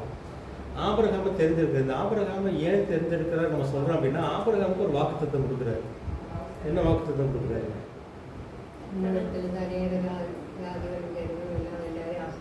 எல்லா சமுதாயத்தையும் உன் மகன் மூலமாக ஆசீர்வதிக்கும். இந்த வாக்குத்தத்தை வந்து ரொம்ப முக்கியமாக. ஆமாம், உன் மகன் மூலமாக உலகத்தில் இருக்க எல்லா ஜாதியும் நான் ஆசீர்வதிக்க போகிறேன்றது ஆபிரகாம் கொடுத்த வாக்குத்தத்தம். அந்த மகன் யார் அப்படின்றத பவுல் விளக்குவார். அந்த ஈசாக்கு வந்து இயேசுக்கு சமம் அப்படின்றது. அந்த ஈசாக்கு மூலமாக தான் எல்லா சமுதாயமும் ஆசீர்வதிக்கப்படும் அப்படின்றது. அதனால தான் வந்து முஸ்லீம் மூலமாக, இஸ்மவேல் மூலமாக எல்லாத்தையும் ஆசீர்வதிக்க தேவனுடைய திட்டம் இல்லை. அந்த வாக்குத்தத்தத்தின் மகன் வந்து இயேசு. அந்த ஈசாக்கு மூலமாக உலகத்தில் உள்ள எல்லா சமுதாயத்தையும் ஆசீர்வதிக்க போகிறேன் அப்படின்றது. ஸோ இதுக்கு மாதிரி தான் 3ஆம் அதிகாரம் சொல்லும். 4ஆம் அதிகாரம் வந்து இப்போது இந்த வாக்குத்தத்தத்தின் மகன் வர்ற வரைக்கும் அவங்களுக்கு வந்து உடன்படிக்கை, இந்த பழைய உடன்படிக்கை, அந்த உடன்படிக்கை ஏன் கொடுக்கப்பட்டது அப்படின்றத 4ஆம் அதிகாரத்தில் வளர்க்குறாரு. அது 3ஆம் அதிகாரம் 4ஆம் அதிகாரம். ஆனால் கலாத்தியருடைய ஒரு சுருக்கம் தான் நம்ம பார்க்கணும். இந்த வாக்குத்தத்தத்தின் மகனாகிய இயேசு வர்ற வரைக்கும் அவங்களுக்கு கொடுக்கப்பட்டது வந்து இந்த பழைய உடன்படிக்கை அல்லது வந்து நியாயப்பிரமாணம் அல்லது சட்டத்திட்டம். அது எதுக்காக கொடுக்கப்பட்டுச்சு அப்படின்றது தான் 3-4 அதிகாரம் வழக்கு. ஏன் கொடுத்தாரு? அங்கே மோசே வர்றார் இடையில, ஆபிரகாமுக்கும் இயேசுக்கும் இடையில வர்றவர் தான் மோசே. இந்த மோசே மூலமாக தான் வந்து உடன்படிக்கை கொடுக்கப்படுது. ஏன் கொடுத்தாரு? இந்த உடன்படிக்கை அல்லது பிரமாணத்துக்கு வந்து 2 நோக்கம். இந்த பழைய உடன்படிக்கையை வேண்டாம்னு தான் சொல்லலை. அந்த பழைய உடன்படிக்கை கொடுக்கப்பட்டதுக்கு ஒரு நோக்கம் இருந்துச்சு. ஸோ அந்த நோக்கம் வந்து 2 நோக்கம் முக்கியமாக. அந்த 2 நோக்கம் என்ன? ஸோ நம்ம கலாத்தியரை பேசலாம்.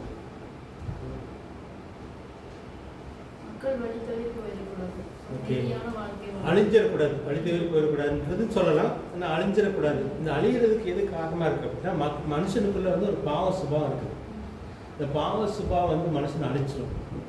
இந்த பாவ சுபாவத்தை சுட்டி காட்டுறதுக்கு தான் பிரமாணம் கொடுக்கப்பட்டுச்சு.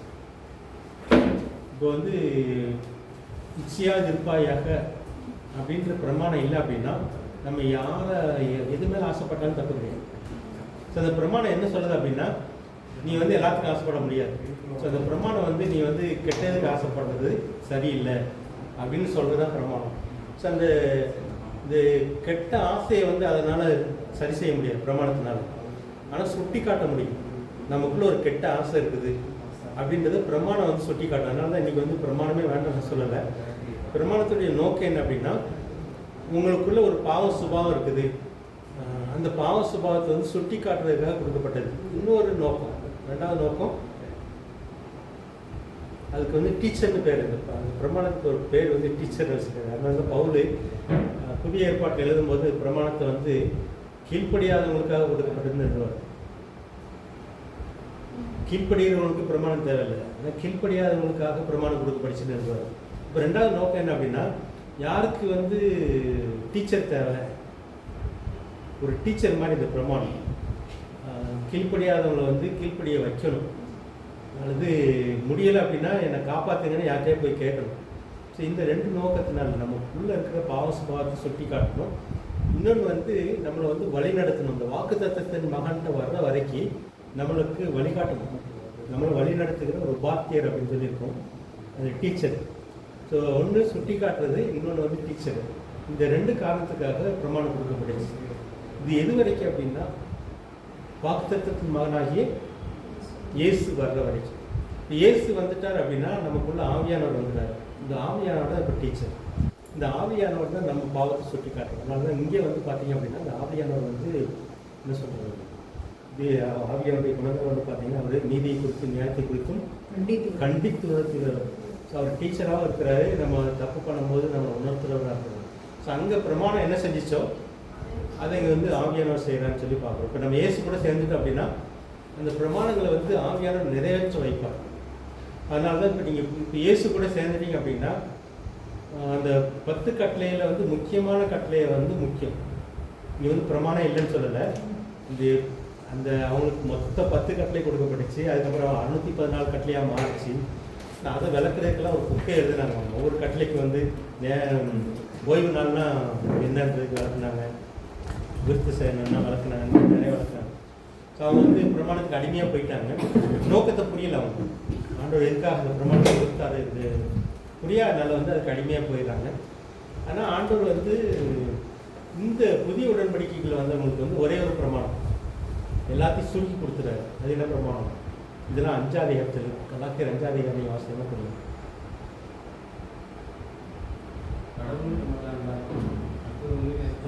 இதில் வந்து ரெண்டு ராஜரீக பிரமாணம் சொல்லுவாங்க. அதுதான் மாறன் சொல்கிறது, முழு உள்ளத்தோடும் முழு ஆத்மாவோடும் முழு பலத்தோடும் நீ பிதாவை ஆண்டவரை நேசிக்கிறது தான் முதல் பிரமாணம்.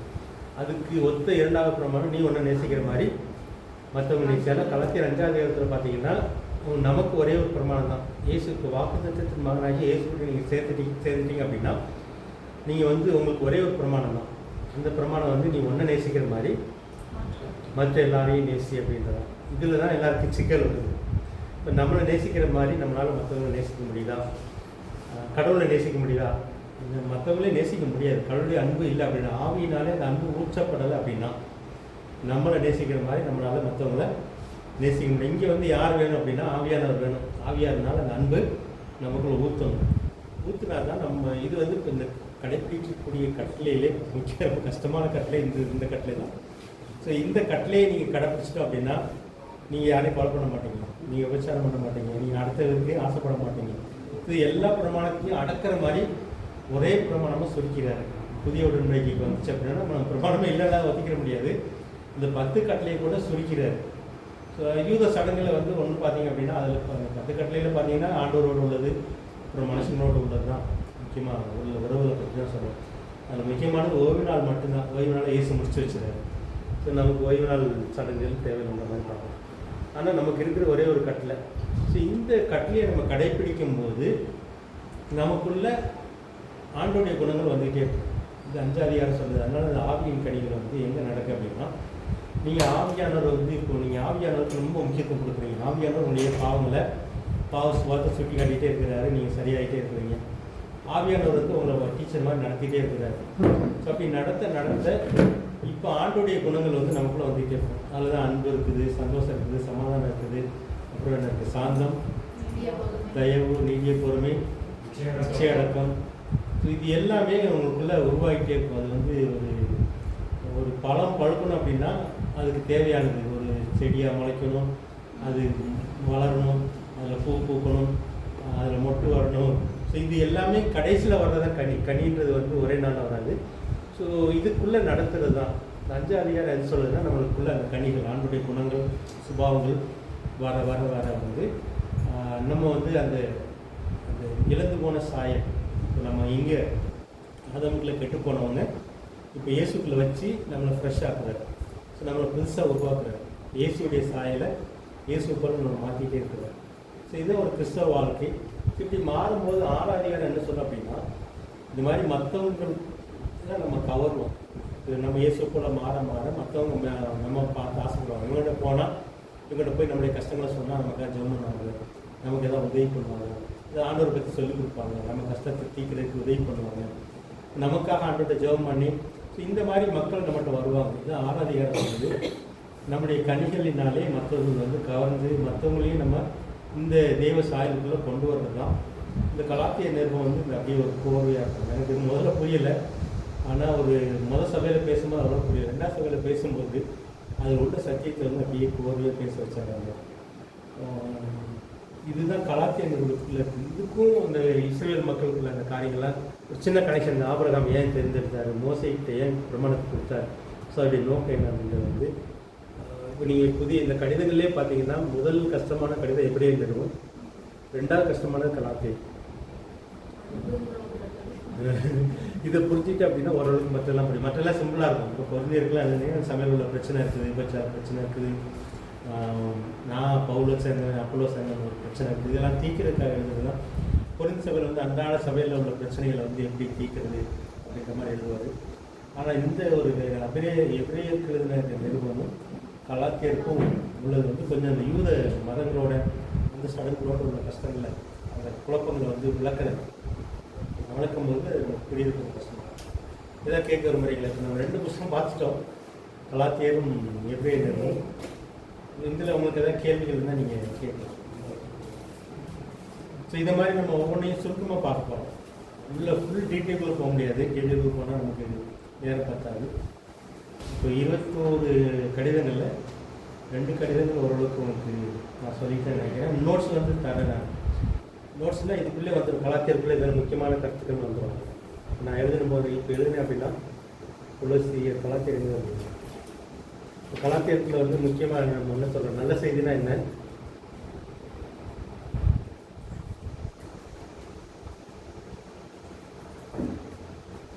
திரும்ப சொல்ல பார்க்கலாம். நல்ல செய்தி உண்மைன்னா என்ன புரியுது? தான் சத்தியம் சத்தியம்.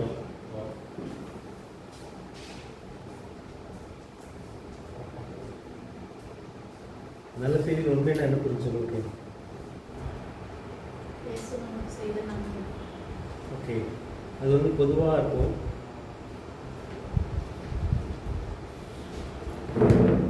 நல்ல செய்தினா உங்களுக்கு ஞாபகத்தில் வரக்கூடியது, திரும்ப அதனால கேட்குறது ரொம்ப நல்லதுன்னு நினைக்கிறேன். ஆதாமுக்குள்ளே கெட்டு போனவங்கள இயேசுக்குள்ளே வச்சு நல்லவங்களா மாற்றணும். ஆப்பிள் ஞாபகம் வச்சுக்கோங்க. ஆதாமுக்குள்ளே கெட்டு போனவங்கள இயேசுக்குள்ளே வச்சு நல்லவங்களா மாற்றணும்.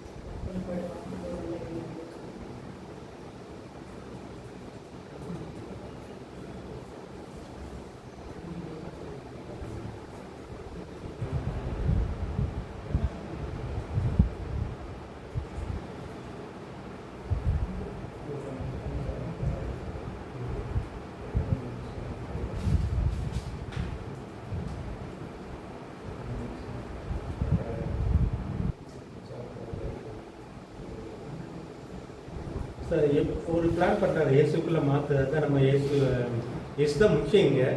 ஆனால் கடவுளை திட்டம் வந்து இயேசு வச்சு என்ன செய்கிறதுக்காக ஒரு பிளான் அப்படின்றது பார்த்தீங்கன்னா, ஆதாமுக்குள்ள நம்ம கெட்டு போயிட்டோம். கெட்டு போன்றது வந்து பல காரியங்கள், பாவ சுபாவம் இருக்குது, கெட்ட சுபாவம் இருக்குது. அதுக்கப்புறம் நமக்குள்ள நோயினால் அழிகிறது, மற்ற பிரச்சனைகள், இந்த மாதிரி நிறைய காரியங்கள் இருக்குது. கடைசியில் மரணம். இயேசுக்குள்ளே வச்சு எப்படி இந்த கெட்ட ஆப்பில் நல்ல ஆப்பில் நம்மளால முடியாது. ஆனால் கெட்ட மனுஷனை இயேசுக்குள்ளே வச்சு நல்லவனாக மாற்றுறதுக்கு இந்த நல்லவன்றது வேற ஒன்று நீதிமானானது. எப்படியே நிருபத்தில் வந்து கனெக்ஷன், அவங்க எப்படி விசுவாசனால நீதிமானாக மாறினாங்க அப்படின்னு நான் பார்ப்போம். 2ஆம் அதிகாரம் என்ன சொல்லுது? 2ஆவது கருத்து கலாத்தியரில் ஒன்று நல்ல செய்தினா என்ன, நல்ல செய்தியின் உண்மை. 2வது ஞாபகம் இருக்குதா? ஆ? ஆபிரகாம் இது வந்து யூதருக்கு ஒரு நல்ல செய்தி, பிரஜாதிகளுக்கு ஒரு நல்ல செய்திகள்லாம் இல்லை. எல்லா சமுதாய மக்களுக்கும் நல்ல செய்தி ஒன்று தான்.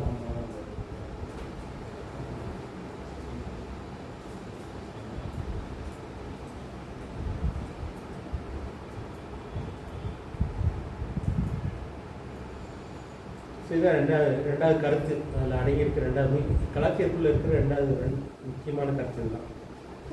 எல்லா சமுதாய மக்களுக்கும் நல்ல செய்தி ஒன்று தான். மூணாவது கருத்து, ஒருவேளை அதிகாரங்கள் மாறி இருக்கும். அதிகாரங்கள்லாம் நம்ம அப்புறமா கொடுக்கப்பட்டது. அதிகார வசனங்கள் நம்பலாம்.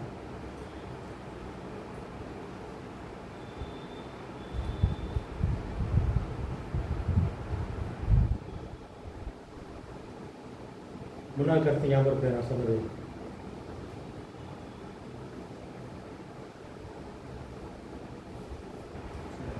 ஆபிரகாம் மூலமா இயேசு தேர்ந்தெடுத்தார். ஓகே, இந்த நல்ல செய்தியை சொல்றதுக்கு தேர்ந்தெடுத்த நபர் ஆபிரகாம்.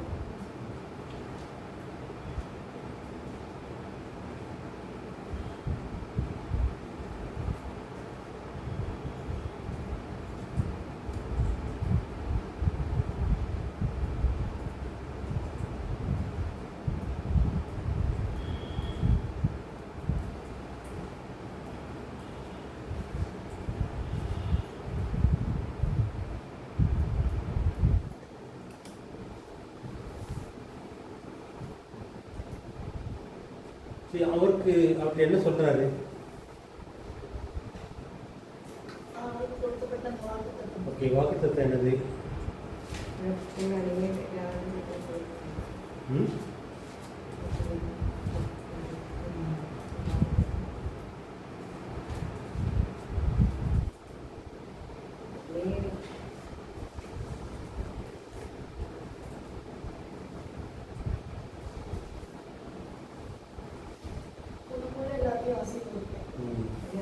முக்கியமாக வந்து இந்த வாக்குத்தத்தத்தின் மகன் முக்கியம். அதனால தான் நம்ம இயேசு வந்து இப்போ கொண்டு வரக்காக உன்னுடைய மகன் மூலம், உன் மகன் மூலம் இந்த உலகத்தில் உள்ள எல்லா சமுதாய மக்களையும் ஆசீர்வதிப்பேன் அப்படின்றது தான் அந்த வாக்குத்தத்தம். அந்த வாக்குத்தத்தத்தின் மகன் இயேசு.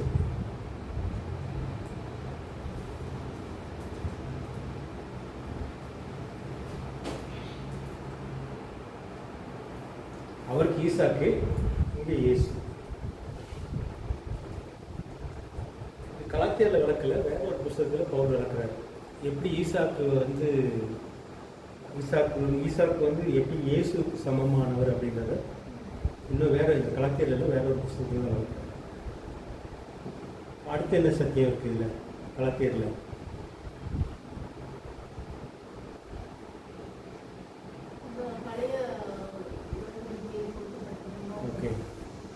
இந்த வாக்குத்தத்தத்தின் மகன் வர்ற வரைக்கும் மனுஷனுக்குள்ள பாவ சுபாவத்தை சுட்டி காட்டுறதுக்கும் அவங்கள வந்து வாக்குத்தத்தின் மகனில் சேர வைக்கிற ஒரு டீச்சராக இந்த ரெண்டு நோக்கம் வச்சுக்கோங்க.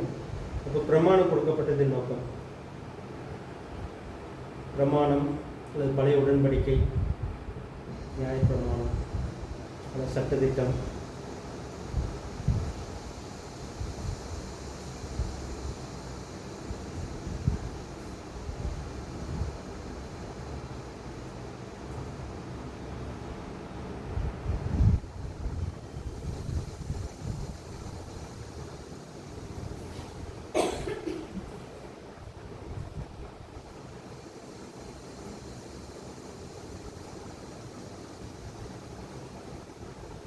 நோக்கங்கள் ரெண்டு. ஒன்று வந்து பாவ சுபாவத்தை சுட்டி காட்ட,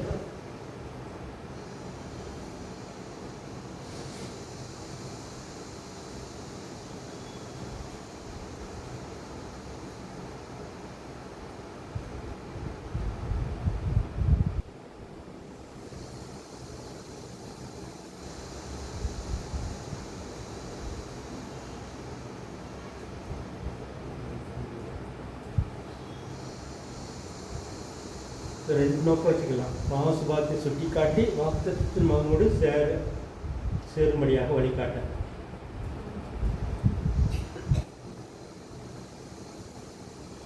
இந்த ரோமர்லையும் இது கிட்டத்தட்ட கொஞ்சம் இந்த சத்தியம் உள்ளே கொண்டு வருவார். அது சொல்லும்போது பார்த்தீங்க அப்படின்னா, நான் நல்ல செய்யணும்னு விருப்பம் எனக்கு இருக்குது, ஆனால் நல்ல செய்கிறது என்னால் முடியல. சில நேரத்தில் நான் விரும்புகிற நல்ல செய்யாமல் விரும்பாத தீமையை செஞ்சிடுறேன். அதனால் இதுலேருந்து என்னை யார் காப்பாற்றுவோம் அப்படின்னு சொல்லி நான் தவிச்சிட்டு இருக்கும்போது சரியான நேரத்தில் இயேசு அனுப்புனார். இயேசு வந்ததுனால நான் தப்பிச்சிட்டேன்னு சொல்லி பவுல் எழுதுவார். இந்த மாதிரி சத்தியங்கள் வந்து அந்த இதில் அதோடு அடங்கி பிரமாணம்.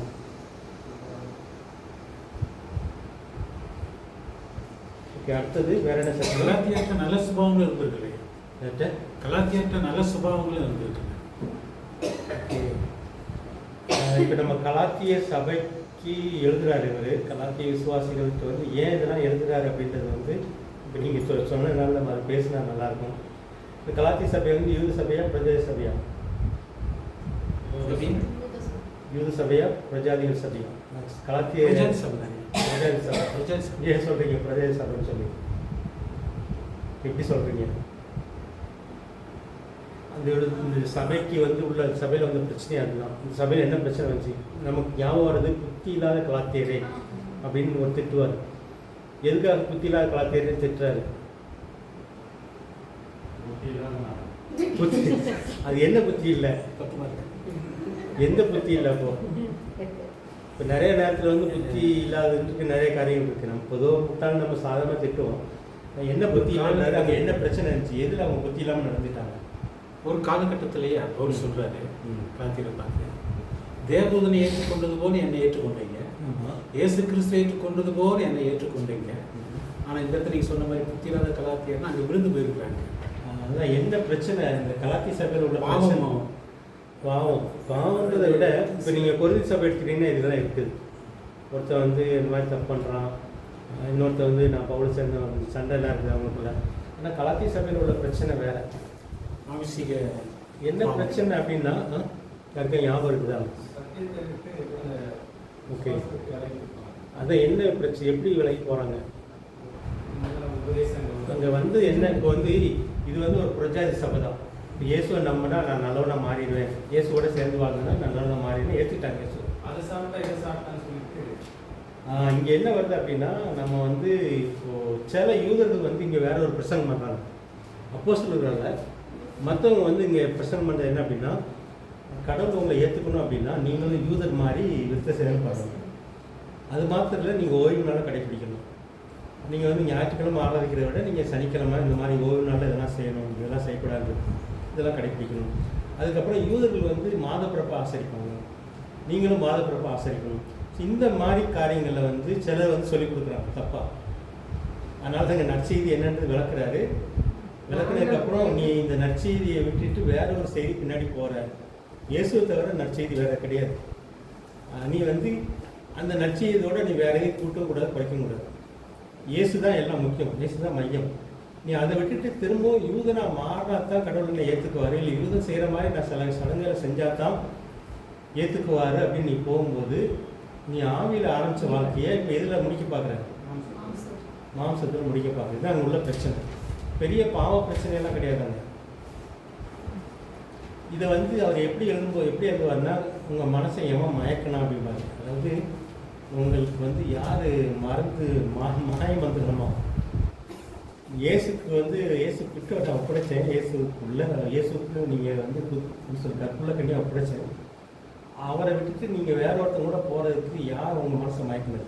துருபதேசத்தை ஏற்றுக்கணும். இதை ஏற்றிட்டு போகிறீங்களே, நற்செய்தினா இதுதானே, இதை விட்டுட்டு நீங்கள் வேற எதையும் ஏற்றுட்டு போகிறீங்களே அப்படின்றத அந்த சபையில் உள்ள பிரச்சனை. ஸோ அதுக்காக தான் அதில் எழுதுறாரு. இப்போ வந்து நீங்கள் வந்து இயேசு ஏற்றுக்கிட்டால் மட்டும் போதாது, அது கூட சேர்ந்து நீங்கள் ஒரு விருத்த சேதம் பண்ணிட்டீங்கன்னா கடவுளுக்கு உங்களை நல்லா பிடிக்கும் அப்படின்னு வேற ஒரு குரூப் வந்து சொல்லிக் கொடுக்குறாங்க. அது மாத்திரம் இல்லை, ஓய்வு நாள் நீங்கள் கடைப்பிடிச்சிங்கன்னா இன்னும் கடவுளுக்கு உங்களுக்கு நல்லா பிடிக்கும். ஏன்னா பழைய ஏற்பாட்டில் வந்து ஓய்வு நாளில் மீறினவனா கல்லறிஞ்சு கொள்ளணும்னு இருந்துச்சு. ஸோ அந்த பழைய பிரமாணத்துக்குள்ளே கொண்டு போகிறாங்க. புரியுதா? இப்போ இந்த பிரமாணத்தை எதுக்கு கொடுக்கப்பட்டுச்சுன்றது புரியாமல் ஒரு குரூப் வாழ்ந்துட்டு இருக்குது. ஸோ அவங்க வந்து இவங்களை குழப்புறாங்க, வந்து குழப்பி திரும்பவும் இவங்களை வந்து யூதராக மாற்ற விரும்புகிறாங்க. புரஜாதிகள் சபையை வந்து யூத சடங்குகளுக்குள்ளே கொண்டு போக பார்க்குறாங்க. ஸோ அதனால தான் பவுல் விளக்குறாரு, பிரமாணம் எதுக்கு கொடுக்கப்பட்டுச்சு அப்படின்னு நீங்கள் புரிஞ்சு வாழுங்க. பிரமாணத்துடைய நோக்கம் இதுதான், நீங்கள் அதுக்குள்ளே போக வேண்டாம். இப்போ வந்து உங்களுக்குள்ள ஆவியானவர் இருக்கிறாரு, ஒரே பிரமாணம் உங்களுக்கு போதும், அந்த ஒரு பிரமாணத்தில் எல்லாத்தையும் அடக்கிட்டாரு. அதனால் நீங்கள் திரும்ப எல்லாத்தையும் அந்த பழைய பிரமாணம்லாம் நீங்கள் அங்கே நிறைய இருக்குது. அங்கே வந்து வருஷப்பிறப்பு எப்படி கடைப்பிடிக்கணும், வருஷத்தில் ஒரு பண்டிகை எப்படி கொண்டாடணும், மாசப்பிறப்பு எப்படி கடைப்பிடிக்கணும், அங்கே பௌர்ணமி அமாவாசைலாம் இருக்குது. அங்கே அதுக்குள்ளே போகிறாங்க இவங்க. அதெல்லாம் செஞ்சால் தான் கடவுளுக்கு நம்மளை பிடிக்குமோ அப்படின்ற மாதிரி இவங்களை குழப்பினதுனால தான் உள்ளே கொண்டு போகிறாங்க. இவங்களுக்கு வந்து இந்த கடையை எழுதுறாரு. இங்கே வந்து பெரிய பாவ பிரச்சனை வீழ்ச்சி அதெல்லாம் கிடையாது, பாவத்தினால விழுகிறதுலாம் கிடையாது. நற்செய்தியை குழப்புற மாதிரி சில செய்திகள் வருது. நீங்கள் இயேசு மட்டும் ஏற்றிட்டால் பத்தாது, அது கூட சேர்ந்து நீங்கள் யூதனாவும் மாறணும், யூதனா மாறதுக்கு இதெல்லாம் செய்யணுன்ற மாதிரி ஒரு தவறான உபதேசம் கொண்டு வராங்க. அதை விளக்குறது தான் அதுக்கு. இவங்களும் மயங்கி அதுக்குள்ளே போகிறாங்க. அந்த மயக்கத்தில் போகிறவங்க வந்து தெளிவாக்குறாரு. அதனால் திட்டுறாரு அவங்களுக்கு, ஏன் இதெல்லாம் நீங்கள் ஆவியில் ஆரம்பித்தது ஏன் மாம்சத்தில் முடிக்கலான்னு பார்க்குறீங்க. இங்கே வந்து நீங்கள் இயேசு கூட சேர்ந்து புதிய மனுஷனாக வாழணும், அவங்களுக்குள்ள ஆவியின் கனிகள் வாழணும், இதுதான் முக்கியம். அவங்க கனிகளை பார்த்து மற்றவங்க கவரப்படணும். ஸோ இதுதான் முக்கியம் அப்படின்றத எழுதுறாங்க. ஸோ இதுதான் அந்த கலாச்சாரோடைய நோக்கம். இது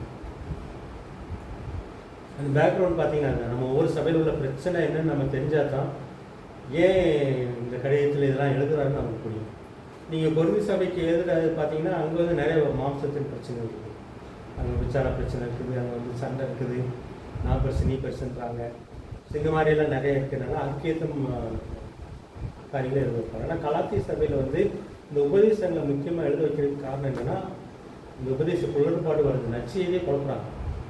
இயேசு மட்டும் ஏற்றிக்கிட்டால் பத்தாது நீ அப்படின்ற மாதிரி சில காரியங்களை சேர்க்கணும். நீங்கள் அது யூத மத சடங்குகளை வந்து நீங்கள் சேர்த்து பண்ணால் தான் கடவுளுக்கு உங்களை பிடிக்குன்ற மாதிரி தப்பாக சொல்லியிருக்காங்க. ஸோ அதை விளக்குறதுக்காக எழுதுறாரு. இது வந்து ரொம்ப இன்ட்ரெஸ்டிங்காக எழுதுறாரு, மயக்கணம் மாதிரி ஏன் இப்படி போனீங்க அப்படின்ற மாதிரி எழுதுவாங்க. ஏதாவது கேட்க விரும்புகிறீங்களா கலாத்திய சபையை பற்றி? ஸோ பிரமாணம் ஏன் கொடுக்கப்பட்டுச்சுன்றது சொல்கிறதுக்கு காரணமாக இருந்தால், ஆனால் இந்த பிரச்சனை இருந்ததுனால தான் இதை எழுதி வளர்க்குறாரு, இல்லைன்னா நமக்கு அது புரியாது. பிரமாணம் கொடுக்கப்பட்ட நோக்கம் வந்து பாவ சுபாவத்தை சுட்டி காட்டுறது தான். அது உங்களை காப்பாற்றாது, அது வந்து உங்களை சுத்தம் பண்ண முடியாது. பிரமாணம் வந்து உங்களை வந்து கண்ணாடி மாதிரி, கண்ணாடியில் பார்த்தீங்கன்னா எங்கே அழுக்கு இருக்குன்னு காட்டும். ஆனால் கண்ணாடி வந்து உங்கள் அழுக்கு சுத்தம் பண்ணுறதுக்கு முடியாது. ஆனால் சுத்தம் பண்ணுறதுக்கு ஒருத்தர் இருக்கிறார், அவர் கூட சேரணும். அதான் வாக்குத்தத்தத்தின் மகன். நீங்கள் அவர் கூட சேர்ந்து வாழ்ந்தால் தான் நீங்கள் சுத்தமாக இருக்க முடியுங்கிறது தான். அவற்றை கொண்டு போய் விடுறதுக்கு தான் பிரமாணம். டீச்சர் மாதிரி என்னால் முடியலையே, பவுல் துவைக்கிறாரு, நல்ல செய்யணும்னு ஆசைப்படுறேன், செய்ய முடியல, கெட்ட செய்யக்கூடாதுன்னு நினைக்கிறேன், ஆனால் கெட்ட செஞ்சுட்டேன், தவிக்கிறாரு. ஸோ இதை மாற்றுறாரு. நீ வந்து இயேசு கூட சேர்ந்துட்டு தவிப்பை மாற்றுவார். இயேசு வந்து உனக்கு வந்து உனக்கு உதவி செய்வார் அப்படின்றதான் இதில் வளர்க்குறாரு. ஸோ பிரமாணம் கொடுக்கப்பட்ட நோக்கம். ஸோ நீங்கள் இயேசு கூட சேர்ந்துட்டீங்கன்னா, வாக்குத்தத்தத்தின் மகனோடு சேர்ந்துட்டீங்கன்னா உங்களுக்கு ஒரே பிரமாணம் தான். அது என்னது?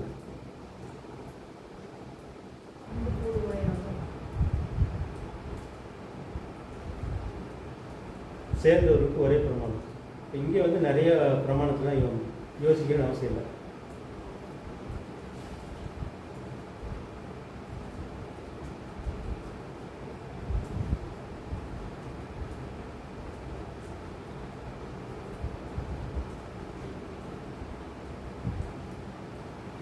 இது வந்து ஒன்றை நேசிக்கிற மாதிரி மற்றொன்று நேசி. அன்பின் பிரமாணம்.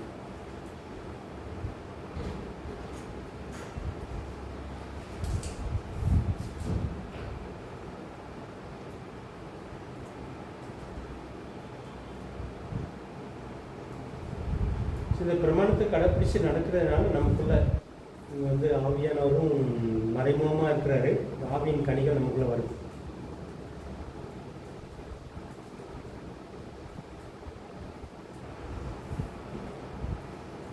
ஆவியின் கனிகள் யாருக்காவது மனப்படமாக தெரியுமா? அன்பு, அன்பு, சந்தோஷம், சமாதானம், நீடிய பொறுமை, தயவு, நற்குணம், விசுவாசம், சாந்தம், நிச்சயம்.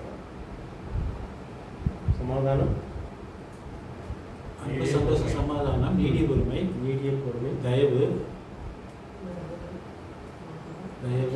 நற்குணம், நீடிய பொறுமை, தயவு, நற்குணம், விசுவாசம், விசுவாசம், விசுவாசம், சாந்தம், இச்சையடக்கம்.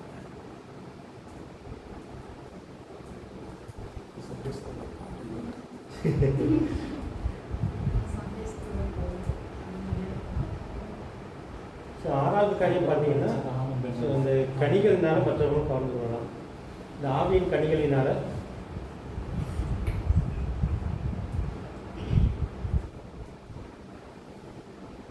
கனினாலே ஒரு மரம் அதை ருசிக்க முடியாது, மற்றவங்க அதை ருசிக்கலாம்.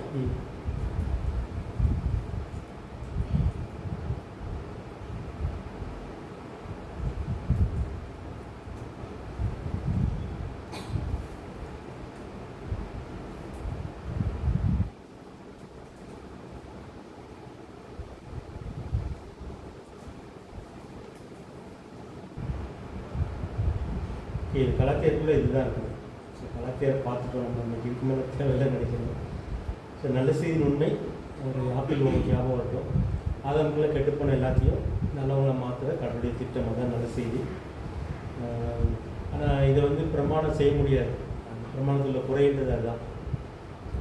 இந்த எல்லா மக்களுக்கும் நல்ல செய்தி ஒன்று தான். அங்கே வந்து எபிரேயர் பொண்ணு யூதர்களுக்கு ஒரு மாதிரி, மற்ற சமுதாய மக்களுக்கு ஒரு மாதிரி இல்லை. எல்லாத்தையும் இயேசுக்குள்ளே கொண்டு வந்து வச்சாச்சுன்னா, யார் நீ எந்த ஜாதியாக இருந்தாலும் பரவாயில்ல, இயேசுக்குள்ளே வந்துட்டீங்கன்னா உன் வாழ்க்கையை நல்ல வாழ்க்கையை மாற்ற முடியும்னு தான் என்னுடைய திட்டம். ஸோ இந்த நல்ல செய்தியை சொல்றதுக்கு ஆண்டவர் தேர்ந்தெடுத்த நபர் ஆபிரகாம். அதை எப்படி சொல்றாரு அப்படின்னா, உன் மகன் மூலமாக உலகத்தில் இருக்க எல்லாத்தையும் ஆசீர்வதிக்கப்படுறார். குறிப்பாக எல்லா சமுதாய மக்களையும் ஆசீர்வதிக்கின்றார். ஸோ அந்த வாக்குத்தத்தத்தின் மகன் இயேசு. அந்த இயேசு வர்ற வரைக்கும் பாவ சுபாவத்தை சுட்டி காட்டுறதுக்காக அல்லது இயேசுக்கிட்ட வழிநடத்துறதுக்காக ஒரு டீச்சர் மாதிரி வழிகாட்டியாக கொடுக்கப்பட்டதான் பிரமாணம். அந்த வாக்குத்தத்தத்தின் மகனோட சேர்ந்தவங்களுக்கு கிடைக்கிறது தான் அவங்களுக்கு ஒரே ஒரு பிரமாணம் தான், அன்பு. ஸோ அந்த பிரமாணத்தை கடைப்பிடிக்கிறதுனால ஆவியின் கனிகள் ஒவ்வொரு உட்களையும் உருவாகுன்னு சொல்லியிருப்பாங்க. ஸோ ஆவியின் கனிகள்னாலும் நீங்கள் மற்றவங்களுக்கு உதவி செய்யலாம். ஸோ இது அந்த அதிகாரம் ஒரு அருமையான ஒரு என்ன சொல்லுவோம், முழு சத்தியத்தை வந்து வளர்க்குற மாதிரி வளர்த்து. ஸோ ஆவியின் கனிகள் மூலமாக ஆவியின் கனிகள் மற்றவர்களை சிக்க வைக்கும்.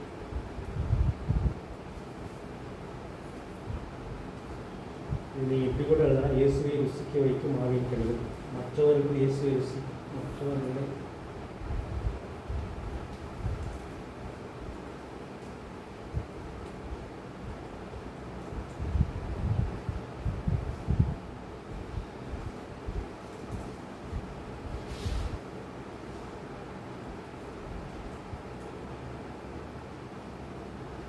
ஆரதியான சத்தியத்தை நீங்கள் ஞாபகம் வச்சுக்கலாம்.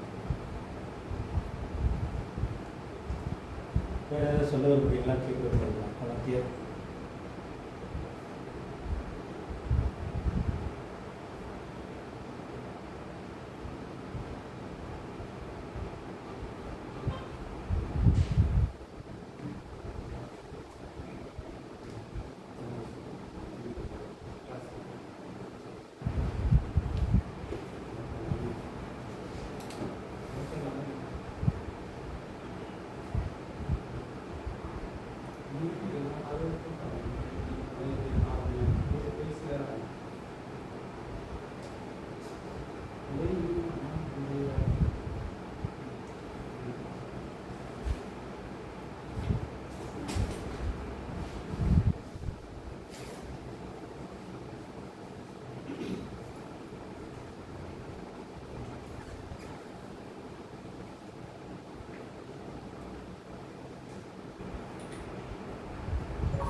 எப்படியே நம்ம சுருக்கமாக நான் சொன்னேன். அது உள்ள முக்கிய கருத்து நான் இதை மாதிரி உங்களுக்கு இன்னொரு நாள் அடுத்த கிளாஸில் எப்படியே பார்த்தேன்.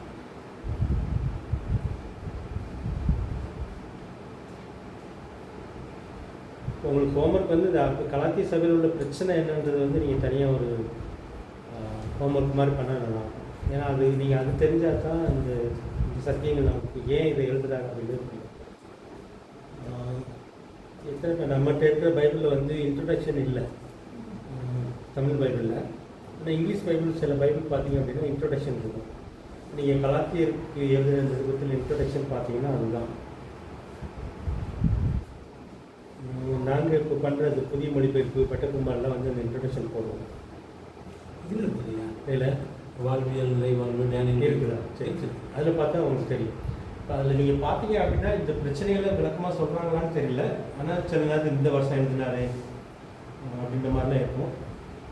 கொஞ்சம் நீங்கள் வந்து உள்ளே வாசிக்கும் போது இந்த ஏன் இதை எழுதுறாரு அப்படின்றது நமக்கு புரியும். ஸோ உண்மையிலேயே கலப்பு சபையில் உள்ள பிரச்சனைன்னா என்ன பிரச்சனை இருக்குது? யூத மக்கள் சட்டத்திட்டங்களை கடைபிடிக்க சொல்லி திரும்பவும் பிரமாணத்துக்குள்ளே போக வைக்கிறதுக்காக சிலர் வந்து தப்பாக சொல்லிக் கொடுக்குறாங்க. ஸோ அதை வந்து ஏற்றுக்கிட்டு பவுலை தள்ளிட்டாங்க. பவுலை தள்ளிட்டு அவங்க சொல்லிக் கொடுக்குறது ஏற்றுக்கிட்டு போகிறாங்க. பிரமாணத்தை கடைப்பிடிச்சா தான் அவர் நம்மளை வந்து இன்னும் நல்லா நேசிப்பார் அப்படின்ற ஒரு தவறான ஒரு கருத்தில் போகிறாங்க. அதை சுட்டி காட்டுறது தான். அதுக்காக தான் எல்லாமே எடுத்துட்டாங்க.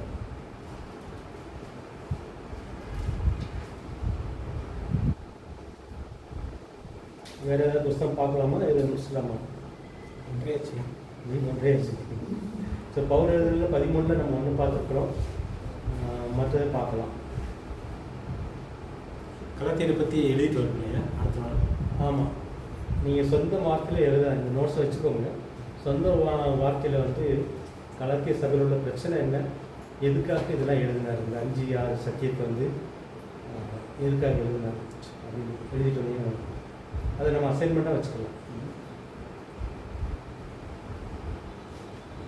வேறு ஏதாவது கேட்க விரும்புகிறீங்களா? ஸோ இது மாதிரி தான் நம்ம ஒவ்வொரு புக்கையும் நம்ம சொல்லணும்னு பார்க்க போகிறோம். நான் நமக்கு கிளாஸ் மொத்தமே எனக்கு வந்து 8 கிளாஸ் 10 கிளாஸ் தான் இருக்கும்.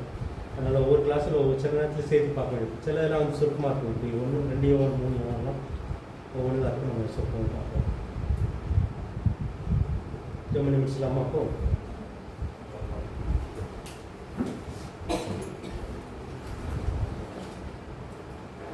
ஐயா ஜோமெட்ரிங்களா?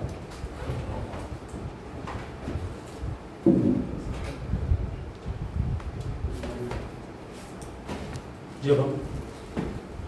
அன்பின் பரலோகத்தகப்பனே, இந்த மனமகிழ்ச்சியான மதியான வேலையில் சொற்களாய் நாங்கள் கூடிய ஏத வசனங்களை ஆராய்க்க தியானிக்க உங்களுடைய மகன் மூலமாக நீர் எங்களோட பேசினதற்காக, எங்களுடைய ஆவிக்குரிய கண்களை தருவதற்காக நமக்கு நாங்கள் நன்றி செலுத்துகிறோம். அந்த துருபதேசத்திற்கு நாங்கள் இடம் கொடுக்காதபடிக்கு ஏற்றுக்கொண்ட சத்தியத்திலே நாங்கள் நிலைத்து நிற்க இயேசுவே எங்களுக்கு மெய்யான வழியும் மொழியுமாக இருக்கிறார் என்பதை அறிந்து அதன் ஜீவப்பாதையை நடக்கத்தக்கதாக கீழே பாராட்டுங்க. அன்றைய இந்த உலகத்தில் உள்ள பிரஜாதிக்காரர்கள் உண்மை அறியாதவர்கள் உண்மை ருசிக்க வேண்டும், உண்மை அறிய வேண்டும் என்று சொன்னார். ஆவியின் கனியாக 9 எங்களுடைய வாழ்க்கையிலே பிரதிபலிக்கத்தக்கதாக அப்போஸ்தலனாகிய பவுல் சொல்கிறான், கிறிஸ்துவை நான் தரித்து கொண்டிருக்கிறேன் என்று சொன்னது போல நாங்கள் உண்மை நாங்கள் தரித்து கொண்டு விசுவாசத்தில் நடக்க உதவி செய்யப்பா. இந்த வேத வசனத்தின்படி நாங்கள் காத்துக்கொள்ள சாட்சியுள்ள பிள்ளைகளாக ஜீவிக்க உதவி செய்யுங்க. எங்களுடைய வாழ்க்கை பிரகாசமாக இருக்கட்டும். எங்களுடைய வாழ்க்கை மற்றவர்களுக்கு அந்த வெளிச்சத்தை கொடுக்கக்கூடியதாக இருக்கட்டும். பொறுப்படுத்திக் கொள்ளுங்க. தொடர்ந்து எங்களோடு கூட இருங்க.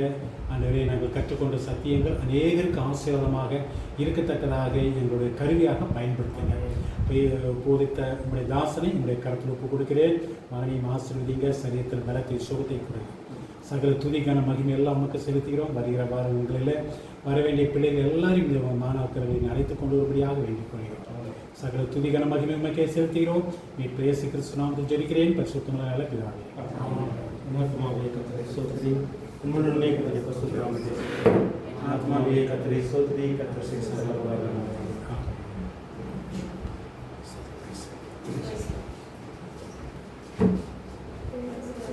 Thank you.